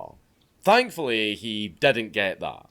Instead, he got put in isolation for a couple of months whilst they pondered the eternal question of... What do we do with him? What the fuck do we do with this guy? So they did what the prison system does best. He is his own Ping-ponged him around other prisons. Being moved to Bristol... Okay, right, Bristol, 16. Then Birmingham... Just my own sin. Oh, he's going down to... Winchester... And I said, and then to good old Wandsworth, getting himself into even more bother when he found himself at Gartree and Franklin. Oh, now we're another one. 19. Oh, fucking hell. Which included assaulting 2 officers. Too bad they couldn't send him to Australia. And taking the governor of Franklin hostage. Again. In the business, we call this foreshadowing. He was then taken to Parkhurst, where he was jumped and pumped with shivs by 2 unscrupulous chaps who tried to kill a local legend. There is a lot more... Uh-oh, now he's got a target on his back. And I wonder how well this worked out for these guys. Video to go, so you will know that they quite evidently failed. Upon being questioned about the attack by guards, Bronson refused to say anything. Because snitches are bitches. Yeah, he's and no it's rat! bitches who get snitches. Yeah, I ain't gonna tell you who assaulted me and attacked me, because rats are not cool. Instead, I'm gonna take care of my own problems. I'm gonna go beat these guys up later. I think Australia would be only... Who gets stitches? Him. I'm a tiny bit drunk. But from there, he was able to keep his head down and managed to serve out the rest of his sentence before being released again in November of 1992. That's right, Bronson was out again. Yay! And surely he'd taken the hint this time that maybe he should try actually staying out of prison. Nope, he was only free for a grand total of 53 days. Wow! It was even less than the last time! How? Why? He was only out for 53 days before he was straight back into prison. But this time, he was lifted for conspiracy for robbery, with the bonus of crafting and utilising a sawn-off shotgun for the job. Which is a very, very big no-no for reasons I don't think I have to explain. Whilst he was on remand... That's oppressive. Fuck. Ratting them out. I'll just beat them teeth out. In their mouths and wear them as a necklace. This man is oppressive. He is very impressive. ...in Wood Hill... Hey, look, it's 20. another one. What the heck is this prison? It's probably just the front shack of the prison. It looks like a church. Bronson became adamant that his, at the time, girlfriend was conspiring with her friend, who was her secret lesbian lover, of course, to get Charlie locked away, so that they could lesbian away together all homosexually, completely unhindered by the mustache man. Despite this womanly scheming, Bronson had his charge of robbery dropped, and he was only given a... Okay, is this a different girlfriend, or is this the same one? The different this one. This is a new one, okay. Okay, so it's like... To be fair, you have to be mentally saying to fuck this dude. My new girlfriend is conspiring against me because she's secretly lesbian.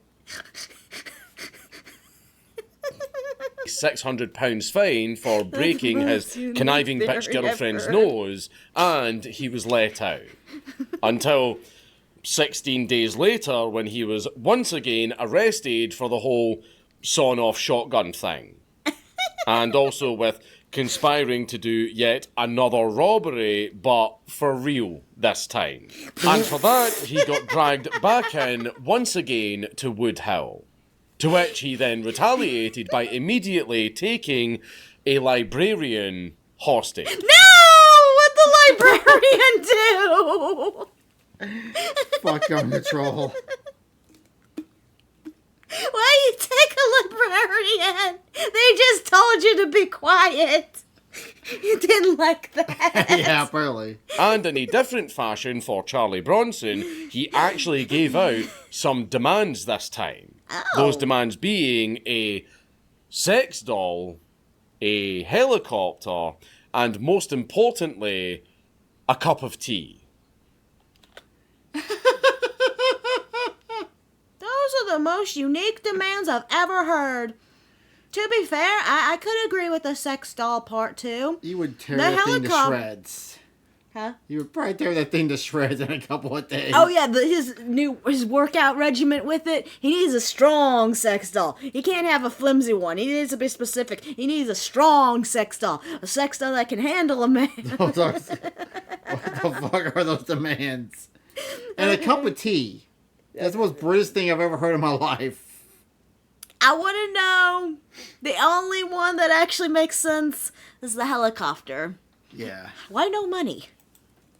All in exchange for this man's life. That damn sex. However, Bronson decided to be charitable and he How would you feel if you were a hostage and your value was a sex doll, a helicopter, and a cup of tea? Compared to being next to the psychopath, I'll take that. let the chap go without any of his stipulations being fulfilled. And the reason that he actually let the hostage go is because, and I shit you not, the hostage farted. The hostage farted.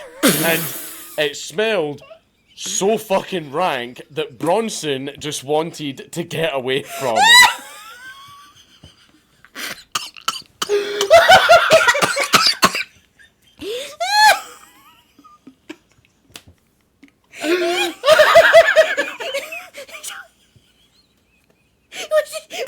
We need to know the secret of this librarian's fart. You know, the one thing you couldn't handle, a poot. No, we gotta know, what did this poot smell like? This was no ordinary poot. What is wrong with that random librarian's bowels?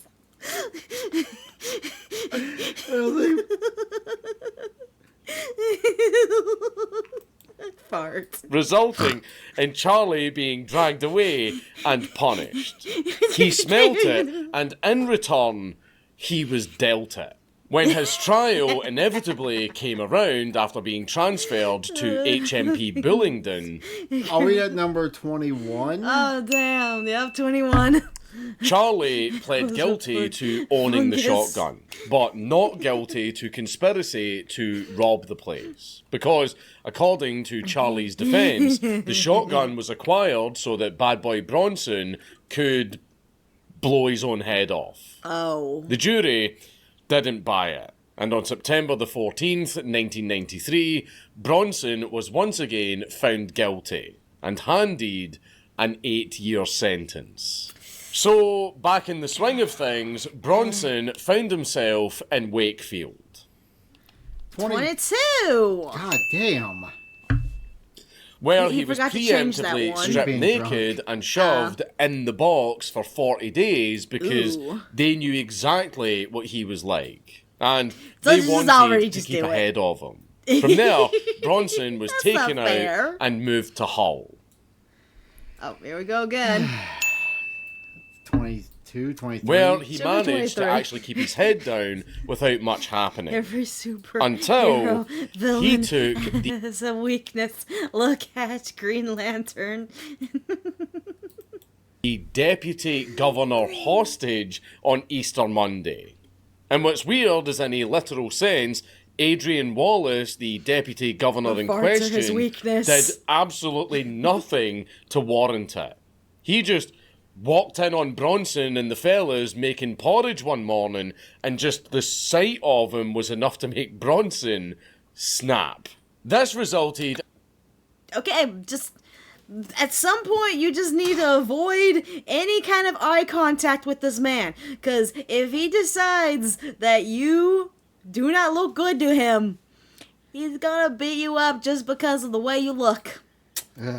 and Charlie being briefly shuffled to Leicester before returning back to Wakefield just in time to get allocated to something truly special. Hostage. Because, for context, Charlie Bronson naturally was not the only inmate of interest to be interred in Wakefield at this point in time. You see, he was sharing bars with one Robert Maudsley, who is quite an infamous serial killer and cannibal that got up to and endured a bunch of malarkey that warrants its own video. Robert got the privilege of being put into a special type of cell seemingly designed just for him, being a 5x4 meter open cell. And instead of a standard cell door, this lodging instead had the entire wall replaced with bulletproof plexiglass.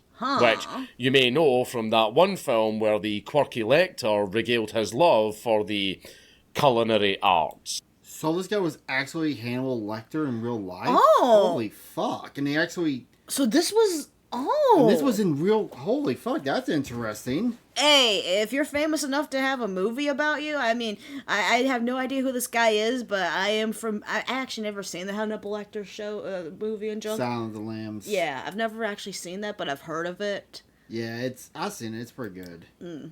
That's right, both Maudsley before and now Bronson were interned in what is called the Hannibal Lecter cage, just for being very, very naughty boys. I have to watch that movie sometime. And it was inside this glass box that Bronson decided to pick up one of his hobbies that I'll eventually get into later.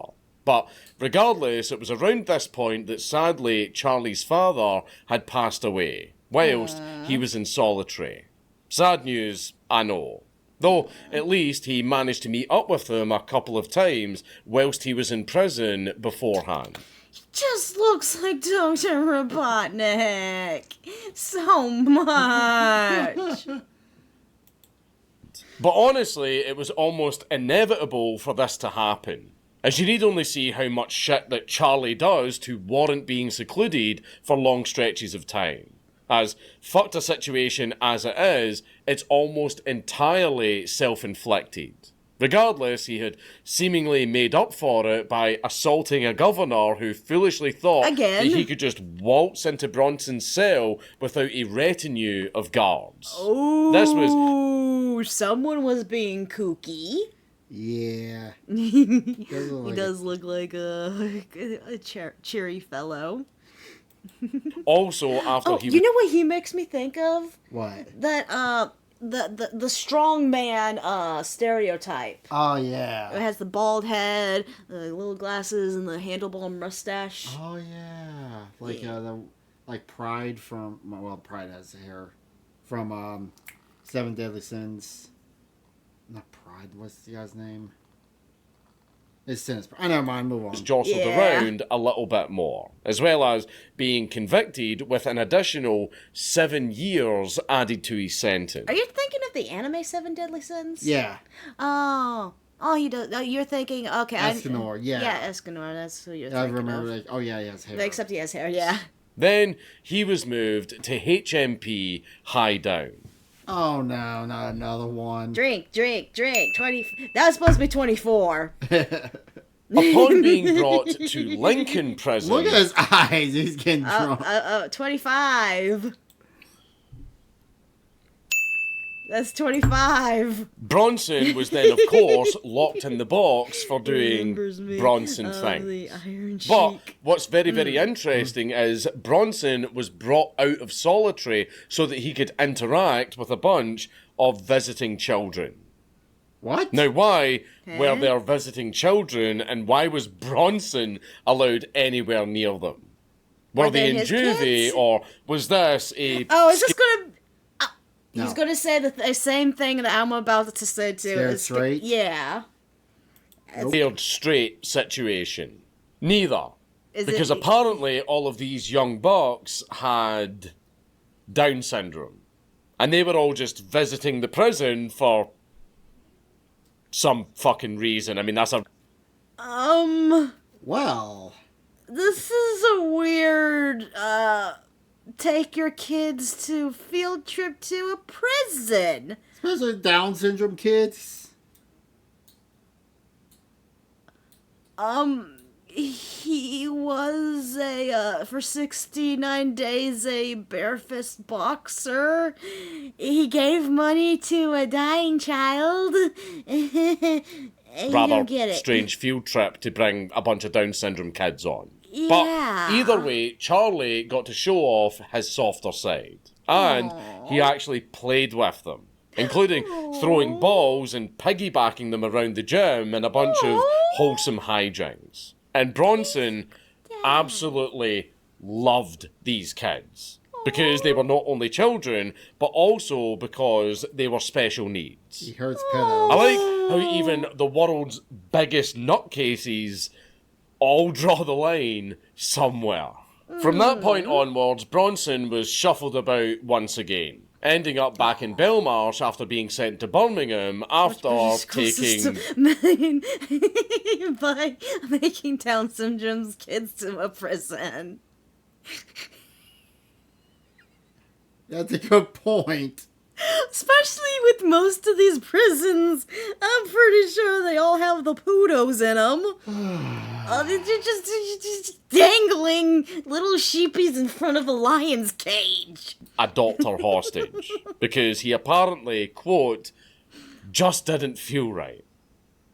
You know, we just didn't vibe, you know, so I just had to fucking take him hostage. Again! But now that he was in Belmarsh, Bronson got up to his usual antics, which I don't think I even need to explain at this point. Is it the you mole? all have a decent idea as to the kind of shit Mole that ceiling, he gets up mole to. roof, mole What roof. is very much of interest, however, is a time when an Iraqi hijacker who was interned at the same prison on remand bumped into Bronson's shoulder and didn't apologise for it. Oh no. An Iraqi hijacker, you say? What's the deal with that? Well, it's time for him to be say hijacked. For certain, I think he was one of the 6 gentlemen who hijacked Sudan Airways Flight 150 while en route to Amman in Jordan. They rerouted the plane and forced it to land in London in the hopes of seeking asylum in the UK. And very, very strangely, Britain didn't give them asylum. If the guys had just waited... Wow. Wow, things have changed. that is very strange. Wow, it's like, that's completely different. That's like opposite land. Yeah, that's not the Britain that I'm aware of. a good few years, they would have been given luxury accommodations, shitloads of free money, and probably a fucking knighthood in the process.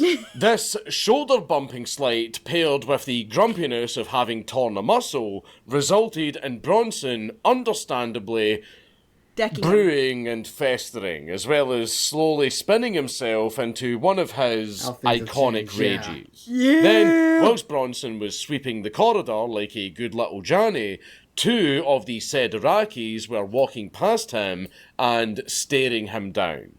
Ooh. And that's all they really had to do to Don't like set the him look off. at you. Nope. What the fuck? Why did his lights just fall? What He's happened? about to get into it. Remember when I was complaining on Twitter about how all the hexagons on the wall behind me keep fucking falling off? They fell off. Yeah. The problem is, as you can see, I'm drunk as shit, right? So I'm just going to tell Yeah. you. As you can see, they've ripped all the wallpaper off the wall with them. Oh no. Right, and a part of me kind of doesn't want to use the screws to, like, put them in. Because, you know, after all, this place is a rental. Oh, but the wallpaper's ruined. I actually can't be arsed, guys. So we're just going to... Dude, just use the screws. It's really... Look at how drunk he is. Just because this place is a rental, it's easier to fill in the holes with caulking than it is to repaint. Lights are literally saying, fuck hell, not again. That was a perfect pause. Look at him. do the rest of the video without them on the wall. No. Is that okay? You should use the I screws. mean, fuck you. Yeah, it's okay. You're just going to have to fucking deal with it. There's only a little tiny Oh bit of my bucket god, he's basically drinking the whole bottle. Holy fuck. Oh my god. Fills the hole with the... Didn't we do that in No, our first... caulking. Didn't we do that in our first apartment? We did that? Yeah. Because the walls were white anyway. Yeah, caulking. This is the... This ratio of bucket is the... You know what? Everything's going to be all right. Portion of bucket. See this little part here? In Scotland, we call this the toenails. This is the... Everyone's going to be all right. I'm going to have a good night. I'm going to be friends with everyone tonight. Aww. This is... I'm catching a few charges. I'm learning some Well, he's stuff not about my Scotch. heritage. It's not Scotch. I'm learning some stuff about my It's a heritage. fickle mistress, the Buckfast. No, I'm making a fucking... The overwhelming majority of my criminal convictions have been related to this. Also, as well as 40% of other violent criminal convictions in Scotland. Call.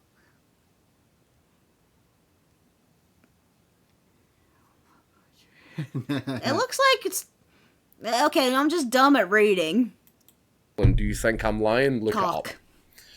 it up. Just stick a little bit of your pre-cum on there. Look at these eyes. Anyway, just like that, what Bronson lovingly refers to as the... But you spelled it wrong. Isn't the cocker just spelled it the cock? You get cocky. You spelled it the correct way for cocking. The og. Iraqi siege, or the Belmar siege, was underway, with Charlie snapping at them and bonking another con over the head with a metal pipe before taking all three of the men hostage, barricading the room that they were in with... He took the all three random Iraqi men hostage. Wow. Furniture, as well as a ripped-off toilet door. Bronson then secured the Iraqis and the other guy with their own shoelaces. And apparently, after being shoved under the bed, one of the Iraqis quite literally shit his pants, causing Charlie to grow even angrier because the smell in that cell... Oh no! How did he know his weakness? The poo smell! The poo smell! You smell like shit. He used the farting power! The Iraqi people fucking knew. Diabolical. The Iraqi stink bombed him. Soon enough, the guards came to see what all of the ruckus was about. And they Is this a common thing? Do people know this? If you're held hostage, the best way you could get out of it is by farting or shitting yourself. I'm not sure Is that this works. a thing? I don't think it works like that. It's worked Charlie for him. chimping out with 3 hostages and threatening to kill them with a blade that he totally had. Not that he would even need it, of course. And, upon sending a screw to act as a negotiator, he found Charlie in a state of what could only be described as a mild form of psychosis. Yay! Ranting, raving, and screaming about all sorts of guff. When Not you're insane. helped by the fact that Charlie's father had just passed away. Of course, he's when hurting. Bronson had the chance to compose himself before the negotiator, he casually laid out some demands in exchange for the hostages' What's release. the demands These this demands time? included a helicopter ride to Cuba for himself, as well as the non-Iraqi hostage that he had taken. Because it turns out the non-Iraqi hostage was actually a fellow prisoner who was a friend of Bronson. it was his fucking mate, and this was Bronson's attempt at doing him a solid. You know, like... Oh, it's like, yeah, I'm gonna help you get the fuck out of here with me, buddy. We're gonna fly to Cuba. I'm very, very sorry about taking you hostage and all that, buddy, but you know, let's water under the bridge and all that. However, I'm going to try and spring you out along with me. And Bronson's reasoning for this entire thing... You're my best friend. Let me hold you hostage. ...was because, and I quote, if they can have asylum, so can I. When the negotiator got around to speaking to the hostages, Charlie started belting out, "Oh, come all ye faithful," alongside shouting about how he's more than ready to join his dead dad if it comes down to it. Bronson then actually offered to trade his friend hostage for someone who works for the Home Office. Because his friend hostage's wife was expecting. From there, Bronson took his... I will trade a hostage for a hostage because my friend has a baby on the way and I'm so happy for him. Like, he's trying to do good and bad, but the worst possible way. This is the purest form of chaos, where it's not just malevolent, but it's also, what's the opposite of malevolent? It's like more cracked out Luffy. Like Luffy, you're right. This is Luffy. Shoes off, and then... This is my favourite part of the entire fucking story. Bronson took his shoes off, and then ordered the Iraqi hostages to tickle his feet whilst calling him the general.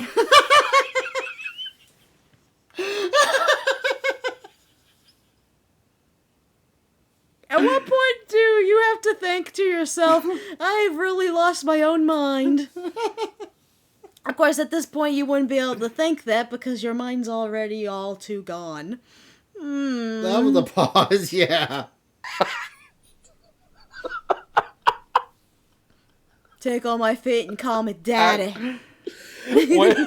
Whilst Bronson designated them as his lieutenants. And the reason he did this is because, and I quote, I haven't had my feet tickled in years. I mean, I can relate to that feeling. I mean, having your It is overrated. having your feet tickled feels really good. This man has a harder goal, just a path we can't understand. He has a heart of gold with a brain of moosh. I mean, that's as good a reason as any, I guess. Yeah. I would prefer a massage. Yeah, I'm Alright. the general. Tickle my feet and call me daddy. Harder, quicker. Tickle my foot, trucker. Tickle my foot, trucker. Trucker, tickle my foot. Tickle my foot. Tickle my fucking hell, I'm foot. drunk. From there, Bronson started rattling off about how he wanted a van to show up and shuttle him off to a field where a helicopter would be waiting for him. And from there, it would ferry the convict to Heathrow Airport, where a private jet would await him, ready to pull him out to his final refuge, which, no, not Cuba. It turns out that Bronson isn't into all of that Castro nonsense. Okay. Instead, Where'd he go? Bronson longed for a true utopia to live out his days in exile. Where's the best That's place? right. Bronson's heart was now set on Gaddafi's Libya.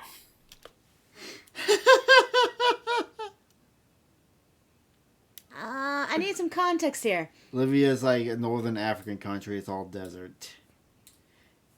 It's kind of like Iraq, but less crazy. Which one would you prefer if you had to choose, Cuba or Libya? Libya, because you can get out of Libya. It's hard to get out of Cuba. Okay. Alongside getting political asylum in the Nasserist paradise, Bronson also wanted a bunch of black suits for himself and his posse, as not only was his friend coming with him, but it turns out that all 6 of the Iraqis were also accompanying him to Libya. What was the point? Alongside this, he was also to get smart hats for them all, alongside 2 Uzi machine pistols, as well as 5,000 rounds of ammo. I'm building my own army at this point. Give me a helicopter chopper. That's why you want to be called the general. We need uniforms. Wait, that was a hard right. They tickled my feet. They called me general. They are my men now. Why does this make me think of a Nosuke? I don't know. This makes me think Munition of a Nosuke. and an axe. The axe was to help Charlie settle in to his new life. Because he was convinced that he could, quote, live in the mountains. And would... Are there mountains in Libya? I don't think so. I think he's got confused with some other place. presumably need an axe to help chop down trees. wants to and become a also lumberjack. a motorbike to get around. He should have asked to go to Yes. Canada then. He could have got the maple syrup. In Libya. You know, the famously mountainous and lush with forests nation with incredibly efficient and well-maintained road That was his networks. great-grandpa. I mean, hey, in an alternate universe, Charlie Bronson got his wish Like and I would be said, currently give him raiding weapons around during and the Libyan ammunition. civil Throw war him like a at your real-life enemy. Mad Max. After calming down a smidge and realising that he was going just a little bit off of the rails, Bronson relented, and he let his friend go, seeing as how he was a father-to-be and all that other stuff. Let your Only friend go. to then He doesn't want to be part of immediately this relapse crackhead. when he realised that he was a little bit hungry. So Bronson then repeatedly started screaming at the top of his lungs, I want ice cream, I want ice cream, I want ice cream, I want... I love him! I told you this was a good video. I love this man! I want ice cream! I want ice cream! No! This is the beauty of this man. He is a child. He is a child. Ice cream over and over and over. Bronson would then go on to bonk one of the Iraqis over the head with a metal food tray. Why? Upon being asked by the negotiator why he did that, Bronson realised that he didn't know. But in a show... Oh, no. He just needed to hit someone and he was there. He didn't need a reason. He just comedy goop. This man's mind is beautifully broken.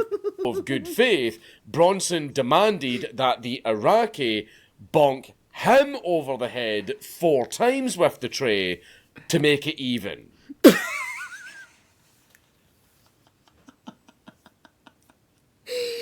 I wonder, in his life, how many times had he been hit in the head anyway? Speaking of ice cream, I have some. I'm gonna get me some ice cream. Ice cream, ice cream, ice cream. Only to then grab the same tray and bonk himself another 4 times for a total of 8 potential concussions. To which, after completing his self-flagellation, he told the negotiator to fuck off for 1 hour. And Bronson then proceeded to start doing squats and star jumps. Upon having a new negotiator rock up and enlighten Charlie that Libya would not be interested in having Iraqis in the country, Bronson doubled down. How the fuck we get here? This is insanity, I love it. The principle of the logic. How the fuck did we get here? Claimed that he still wanted to go to Libya because he, quote, could feel no pain. And he proceeded to show proof of this by slashing his own shoulder open with a razor.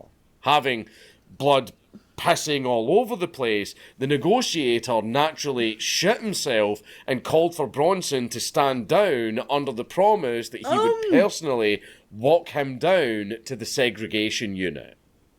And for some reason, that not only fucking worked, but the negotiator actually went through with it and walked Bronson down to the Segi.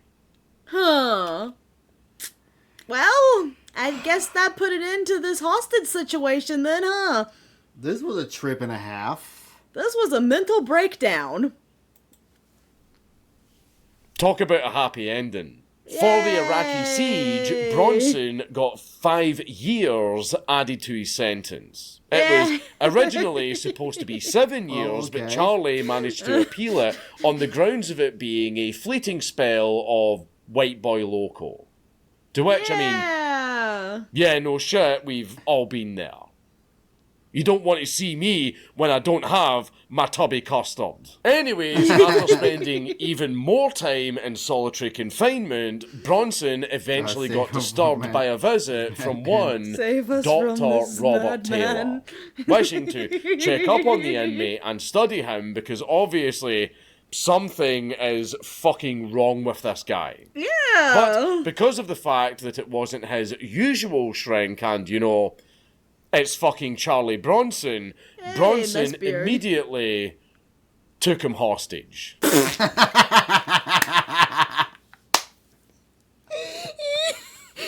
my usual psychiatrist. I'm gonna take you hostage now.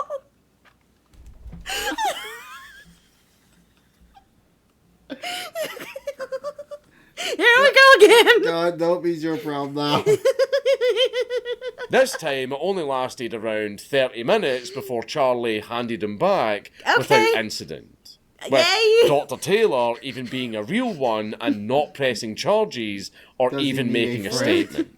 He didn't Which need a friend. actually, yeah. in a weird way, earned Charlie's respect. Oh, he made her Sometimes- friend with the new psychiatrist who didn't press charges on the hostage situation. Something is not wrong with Bronson. Something is right with Bronson. He's amazing. And the cycle continues. Yay. More time in the box, another salvo of transfers, only to have yet another hostage situation. I could continue for an additional 20 minutes rattling off every single additional hostage situation that he At this point, start drinking with every hostage situation. He's going to die if he did that. got involved in up until this point. But trust me, I don't know if I can take any more shots, so I'm just going to bend the rules a bit. To make up for it, enjoy this actual genuine CCTV footage of Charlie Bronson dancing naked as he gets charged at by riot officers. Yay! And then blasted in the fucking face by a rubber round. Yes, that is actually Charlie Bronson during yet another fucking standoff love in him. Hull. What song should be playing while he's dancing? Was it the Six Flag theme?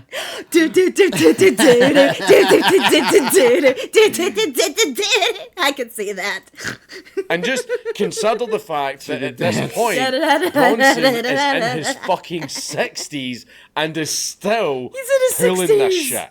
Come Oh my God. 2001, the world is a very different place. Yeah. Windows XP has just been released, the Twin Towers pulled a Harry Houdini, and there was a whole space odyssey in between. And the same was true for Charlie Bronson, still as he standing, managed the to find Space something Marine almost unheard version. of in solitary Still confinement. standing. Love. Indeed, Charlie Bronson was smitten with a fair maiden in the form of Who? Fatima Saira Rehman, a Who? Bangladeshi divorcee and spousal abuse victim. Apparently, Saira had fled Bangladesh after getting beaten by her at-the-time husband. She then came to the UK, worked at a women's shelter, saw a picture of Charlie in the paper in December of 1998, and decided to start writing him letters. And after a few instances of this, they moved up to phone calls, culminating in her losing her job because it was a women's shelter and the bitch just got into a relationship with a man famous for violently assaulting literally everyone around him. You can't choose who you fall in love with? It made for okay. On March the 4th, 2001, they finally met at Wood Hill. Upon 10 more visits, they concluded that this was a perfect and completely airtight relationship. And they decided to tie the knot and get married. Having gonna a go wrong? small civil ceremony with Saira's daughter managing to come over as the bridesmaid. Now, Charlie was absolutely dumbstruck by this Padma Pearl, going as far as to actually convert to Islam and unofficially don the Gub tribal name of Charles Ali Ahmed. I mean, love makes you do some things that you never everything. thought you would think that you would do.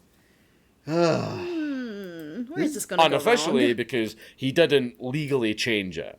Everything As is going he is, to after go all, wrong. a super criminal badass that does literally nothing legally.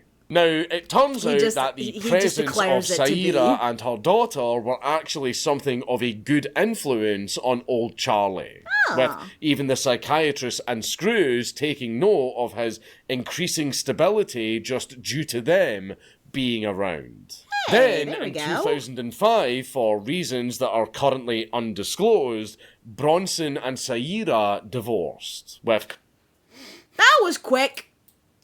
No, he's doing great. He's doing great. Up, we're divorced now. What happened? Yeah. Charlie trying and failing to appeal his, by this point, life sentence 3 separate times. With Charlie managing to renounce his new faith without incident. Yeah. Because you know how Islam treats apostates, and Muslim gangs are pretty much running every single jail down in England. So Bronson giving up Islam was a very, very dangerous thing to do. Uh-oh. However, he is Charlie Bronson.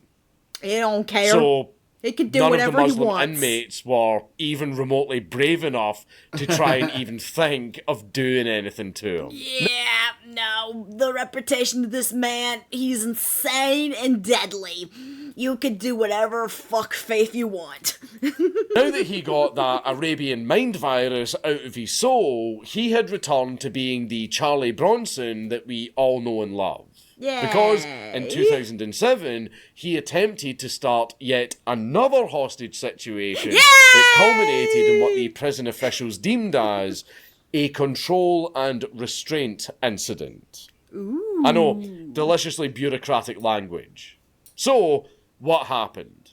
Nothing other than Bronson's iconic tinted spectacles got damaged. Bum, bum, bum. Bum, bum, bum. How could they? Who broke his glasses? Why did his glasses get broken? Who did this? They must pay.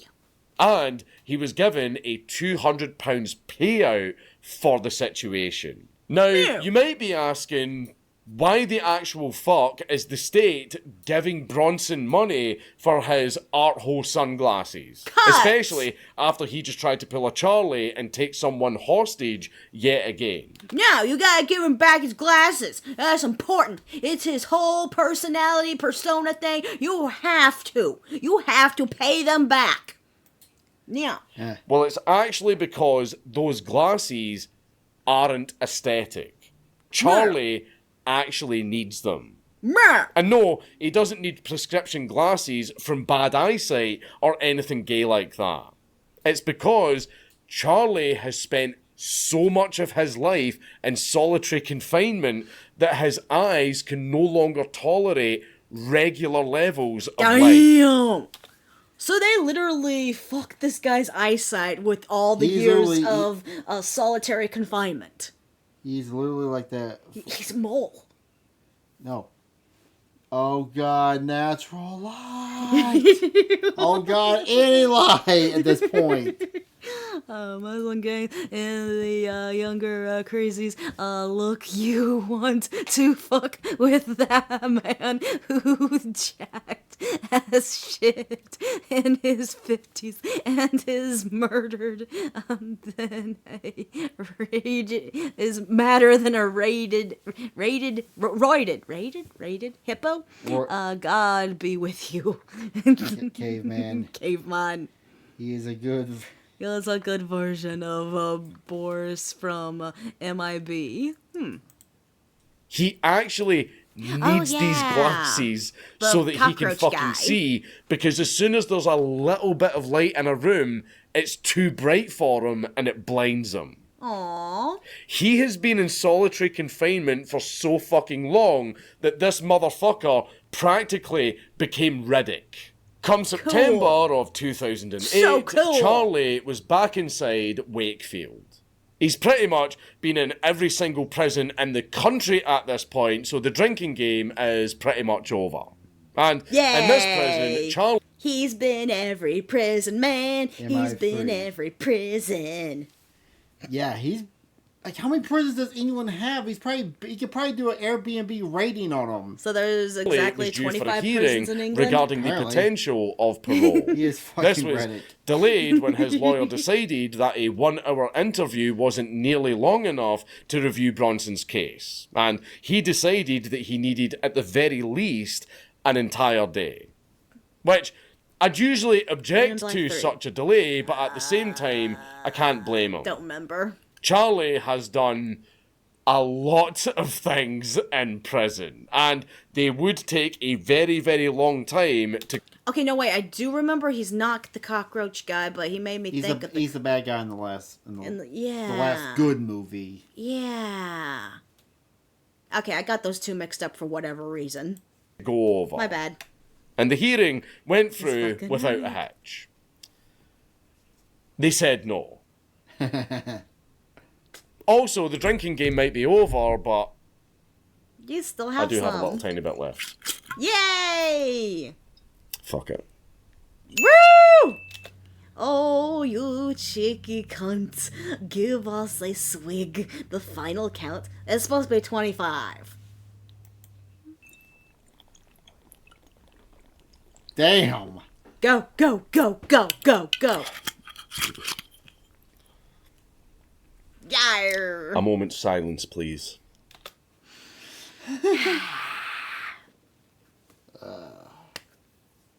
To you, my 19th% Scottish brother. The bucky is gone. Fairly certain I'm not going to regret that. Now, due in part to the presence of a certain film that I will properly get into later on, swathes of the general public had become quite enamoured with the now 61-year-old legend and persona of Charlie Bronson. And... Okay, I got a question real quick. Charlie Bronson is a British man, yes? Yeah. I feel a lot better about my 50% mainly British heritage now. Now they don't go crazy. They wanted him to walk free once more. So they started a formal petition to the British government pleading for his freedom, and they managed to garner 10,000 signatures. And the government still said no. Aww. Remember what I've been telling every single one of you about petitions for years now. They do Petitions only exist to give all of you the illusion that you have a say in government. Yeah. Petitions are just a roundabout way for the government to tell you to go fuck yourselves a second time. But Charlie True. was not one to take a no lying down. So he personally wrote to famous pork enjoyer, son of Mr. Slow of Men fame, and Dutton clone, David Cameron, pleading for him to grant Bronson the one kindness of being able to live out his twilight years of his life with the normies. Free Branson. And you wouldn't free believe Branson. what David said. No? He said no. Bronson... Boo! We demand Bronson to be free! Read the titties. No. seemingly moved on and returned to his day-to-day routine, culminating in two separate incidents. The first was on the 28th of February 2014, when he violently attacked the governor at Woodhill Prison under the belief that letters from his mother were being withheld from him. The governor ended up with rather severe bruising, whilst Charlie got 2 years added to his sentence. With Oh, why are you holding... Now he's getting paranoid. Yeah. Oh, poor the baby. acknowledgement that yes, maybe some of his mail was maybe being mishandled. The second was at some point in November of 2014 when I Charlie would called also out have Hollywood some mail. actor Mickey Rourke and actually challenged him to a boxing match after witnessing the latter's match in Moscow against one Elliot Seymour.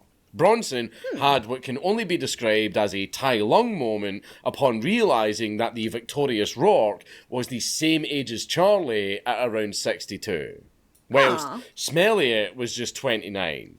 A true challenge for the man. Mickey didn't go through with it, sadly, as amongst other things there were rumours that Elliot was paid to throw the match and put Mickey over. Boo. And that Charlie knew this for a fact, hoping to crush a fraud. Now, here is where things get a little bit sad.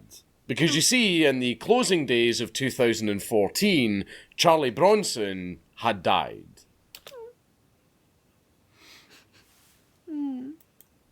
Because he changed his name to Charles Salvador. Oh. I know that's not me being needlessly dramatic. Charlie considers it that way himself. In essence, retiring the fighter to don his new passion, which I will discuss later. And for now, you just sit tight because another calamity is going to strike. Oh, That's no. right, ladies and gentlemen, another woman has entered Charlie's life. Is this like... Okay, I think this is like the 5th or 6th one. Damn. Specifically, former Coronation Street and Emmerdale actress Paula Williams, who had been visiting and by extension courting Charlie for the previous 5 months, starting in February of 2017, stealing his heart and weaving it around her dirty little fingers. Culminating in them, of course, getting engaged and then subsequently being married in a prison chapel. He looks the same. He's never changed. He's Dr. Robotnik. Oh my god. On November the 14th of that year.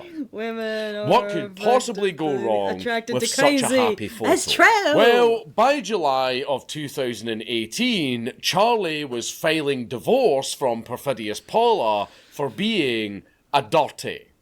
As it turns out that while she was on holiday in Tenerife, she was winding up 6 fellas and invited all of them back to her villa.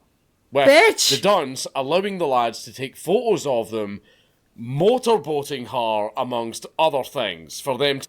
Whore! You don't deserve Bronson!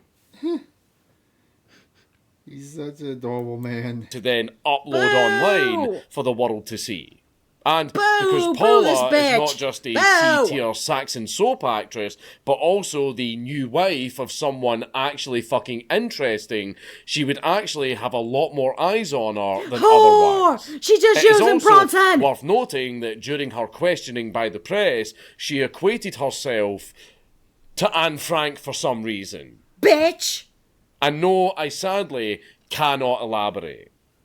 That is retarded. Also, if any of you have a girlfriend that says, I just want to go on a man girl's just can't holiday get a to break." Tenerife or Ibiza or Benidorm or insert any other Spanish island nation anywhere. Basically, if you've got a girl that wants to go on a girl's holiday, break up with her immediately. This would take a rather sudden and dark turn as a year later, on July 29th, 2019, Paula would actually be found dead inside her home at the age of 38 due to excessive alcohol and drug consumption. Bitch had it coming. Well, that was a turn. And once again, our Bronson, baby, This he's man never killed anyone. This man can't just get a break. I'm glad that the fucking karma got this bitch. He's free again. Oh shit. Now, the police ruled it as not a suspicious death, but at the same time, that is a bit strange. After all, maybe the Emmerdale actress couldn't handle the paparazzi and just crashed out, resulting in a tragic concoction of emotional numbing that cost her dearly. I don't know. But anyways, linking back to someone worthy of my attention, Charlie. See, back in 2017, Charlie had seen the work and portrait of a photographer known as George Bambi. And, long story short, they had concocted a publicity stunt where George would totally get a blood test done with Charlie. And they would totally be father and son. Why would they do this? Well, it's symbiosis. Charlie gets more time in the limelight because of how nutty the situation is, and therefore increases his legend and cadre of sympathetic followers, whilst George gets to bolster his credentials as a photographer by being the son of the one and only, most admittedly photogenic and entertaining characters to bless these islands. The thing is, nothing really came of it in the end. Because they all admitted it was a bit. So, who cares? Also, pretty weird thing to lie about for attention. Well, I mean, if all parties know it's a lie, who is it really hurting? Right? But anyways, Charlie was brought before the Leeds Crown Court to be tried for grievous bodily harm in November of 2018, due to him supposedly beating up the governor of Wakefield. Yay! Surprisingly enough, Charlie was found not guilty. Yay! Another victory came for him in June of 2020 when Bronson won a High Court battle over the right for his parole board meeting to be held in public. Ooh. Good for Charlie. And in March of 2023, Bronson would get that chance before the parole board, who unanimously came back saying no once again. This guy, he loves saying no to our Charlie. Why does he keep saying no to our Charlie? Just have Charlie adopt him. Brutal. At the very least, he is still an anti-crime icon behind bars, even if he is now 72 and still in prison. Damn! Okay, how does one accomplish this? He's 72 and he's been in prison for all his life and he's never done a violent crime that would give you a life sentence. I don't know, taking Iraqis hostage and demanding them to take your feet, that might be violent. That was in prison, now though. That we are caught It's still up a to crime. Charlie's record, we can discuss the lingering aspect to He the was man. never a murderer. He never murdered He almost anyone. killed people. He almost doesn't mean he succeeded. I've been trying to avoid alluding to it because I think it deserves its own dedicated section independent of the fighter persona. You see, what Charlie Bronson turned Salvador was balancing with his well-established penal brutality was something truly unexpected and genuinely fascinating. As Charlie Salvador is an incredibly accomplished and talented cartoonist, having picked up the hobby as a form of therapeutic treatment for his simian spells. This was further bolstered and tenured over decades of time inside the box. Seeing as how when someone is left alone for long enough, they go a little bit loopy and it can result in some rather strange imagery. True. After all, it should come as no surprise that his current moniker is in direct homage to the surrealist legend Salvador Dali. Also, just as a little bit of an aside, since we are talking about namesakes, Bronson, the black pug who has featured in some of my videos, is actually named after Charlie Bronson.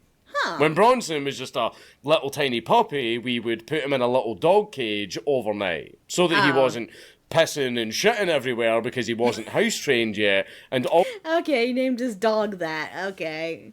I got confused for a also second. so he wouldn't get himself hurt or stuck somewhere when I wasn't around. And he absolutely fucking hated the cage, and he would like sit there and like hit the bars and whine every single time I put him in there so that I could go to bed. And one time when he was whining, I started singing, "Please release me, let me go," which is a very famous song that Bronson would sing when he was in the box. And that is when I said, Bronson, that's a great name. So the dog became known as Bronson. But back to the real Bronson's art. That's funny. Now, don't get the impression that the man's work was merely just a hobby to him. Au contraire, it has become his passion, even going as far as taking his art teacher hostage.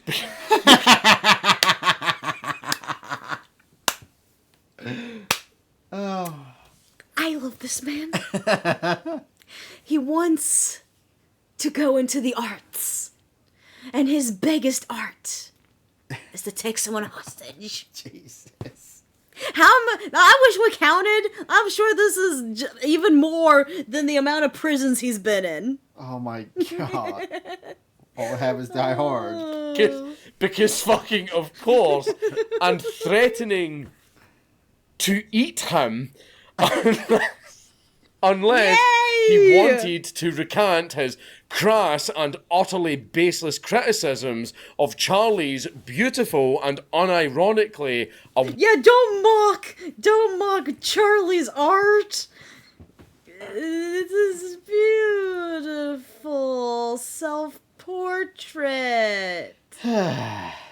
This man just...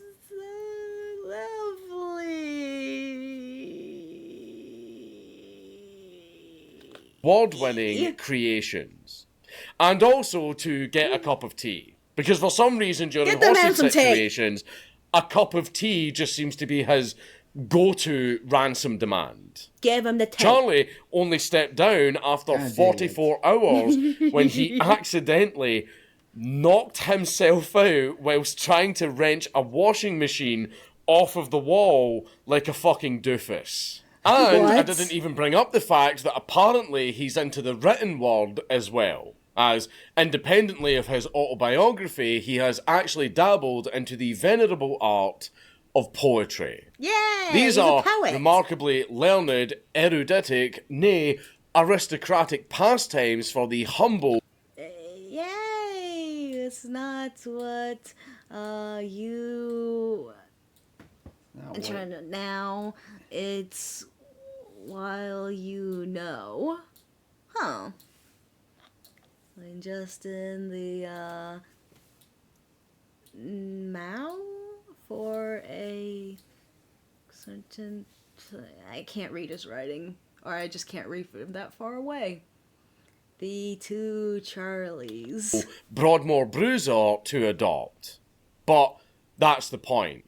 At the risk of being an Optimus Prime, there is really a lot more to Bronson than meets the eye. I'm obviously not the only one to come to this conclusion, because filmmaker and supposed human Nicholas Winding Refn also thought as much, and proceeded to develop and adapt it into a film that you have all seen. And if you have not seen it, you absolutely should, because the movie Bronson is absolute fucking kino and is one of my... Okay, so this is an actual movie? Yeah, they made a movie about this guy. That's how insane he is. I want to find this movie and watch it now. It's called Bronson. It's actually called Bronson. Oh, wow. When did this come out? Is this old or new? I don't know. Favorite ever films. Yes, that is Mr. Venom and Bane playing Old Charlie. And Mr. Bane? It's an absolute fucking belter, because it's a movie where Tom gets to actually flex his acting skills and not put on a gay, unintimidating, weird voice or get possessed by CG goth goo. Huh. Seriously, go watch Bronson. It's genuinely one of my favourite ever films. Even Charlie himself loves the film. Like, yeah, it does glaze him a good bit, and funnily enough, in a rather strange stray from what biopics usually do, it actually tones way down some of the nutty events and stuff that Charlie did in his life. But at the same time, with half of the shit that I've just described, do you really think a theatre audience would be able to suspend their disbelief? Do you want to come to the heat lamp and shed our skins? All of the shit that Charlie has fucking done. Do you think they would really believe that the Iraqi siege actually happened the way that I described it, when it literally did happen the way I described it, fucking verbatim? Dang. Do you think that they would all believe that Tom Hardy got a bunch of Iraqi hostages to tickle his fucking feet while forcing them, through threat of violence, to call him the General? Tom Hardy actually got to spend a good amount of time with Charlie, getting chummy with the old bugger over the phone and really getting a feel for the mindset of the man. That's Apparently, nice. Charlie shaved off his iconic mustache and mailed it to Tom to actually give it to the props department so that they could reconstruct it and it could actually be used in the film. That's hilarious. Did he actually do it, though? I don't know. I mean, some actors are crazy. Was this guy crazy enough? I don't know this actor, so... Allegedly, now we couldn't confirm this, the mustache that Tom Hardy is wearing in the movie Bronson is Charlie Bronson's actual mustache. Now again, we couldn't verify if this was for a fact true, but that's just weird enough that I can entirely believe it. And it would be very cool if the actual Bronson movie was actually filmed with Bronson's iconic mustache. That would By be. complete coincidence, actually, Tomcat also played Charlie's besties as the Cray twins in Legend, which is also a Kino movie. Which means Tom has the opportunity to do the funniest thing ever and make a movie where he also plays Lenny McLean and have all 4 of the lads in one scene, all played by him. Because that would actually be very fucking realistic. God willing, Charlie's entire life and everyone he's ever interacted with will eventually be played by Tom Hardy doing a variety of goofy, stupid voices. It kind of makes me think of Eddie Murphy. Oh, yeah. Even the dog he fought. You should play the dog, too! So, what the fuck is up with Charlie Bronson? Well, nothing. No, seriously, we actually don't even know what's wrong with him. Psychiatrists have been studying him for decades now, and they genuinely can't identify what the fuck is going on with him. Ultimately, what is wrong with anyone in this world? Everyone has their own mental hang-ups, has their own way their brain functions. No one is the same. When we found he passed away, and it was like the Homer Simpson where he just had a crown up his nose. Oh yeah, I remember that episode. And all this shit is because he had like a crown shoved up his nose and no one caught it. Just have like, there's just like one little thing off with your brain because you just have something. I mean, it's a nice way for. I hope when he dies, he donates his brain to science so they actually could study it. And they actually do, and not make a mockery of his corpse. Yeah. Psyche to warrant this behaviour. There is no medical or psychiatric diagnosis that can be pinned on him. They have no idea whatsoever why he does the shit that he does. He's just really fucking angry. So currently, Charlie Bronson is 72 years old. Wait, okay, so he's still alive. Yeah. Wow, and he's still in prison. Yeah. Psychiatrists, we have no idea what is wrong with him, and we all need stiff drinks now. And he has spent 51 of those years in prison. Shit. And currently, he is still in prison, of course. And he's but never murdered apparently, anyone. as soon as he gets out, he wants to square off against fucking Tyson Fury in the ring. Because, of course, he fucking does. Yeah. He claims it's so that he could win the 100... Ooh. How old is Mike Tyson now? I don't know. He's probably up there. You think they're about the same age? Mike Tyson versus Branson. I don't. Bronson. Mike Tyson versus Bronson. £1,000 prize and could put that money down on a deposit for a cottage.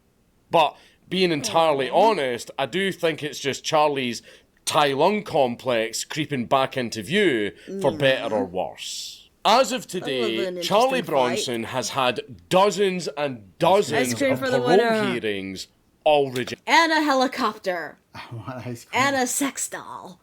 Rejected.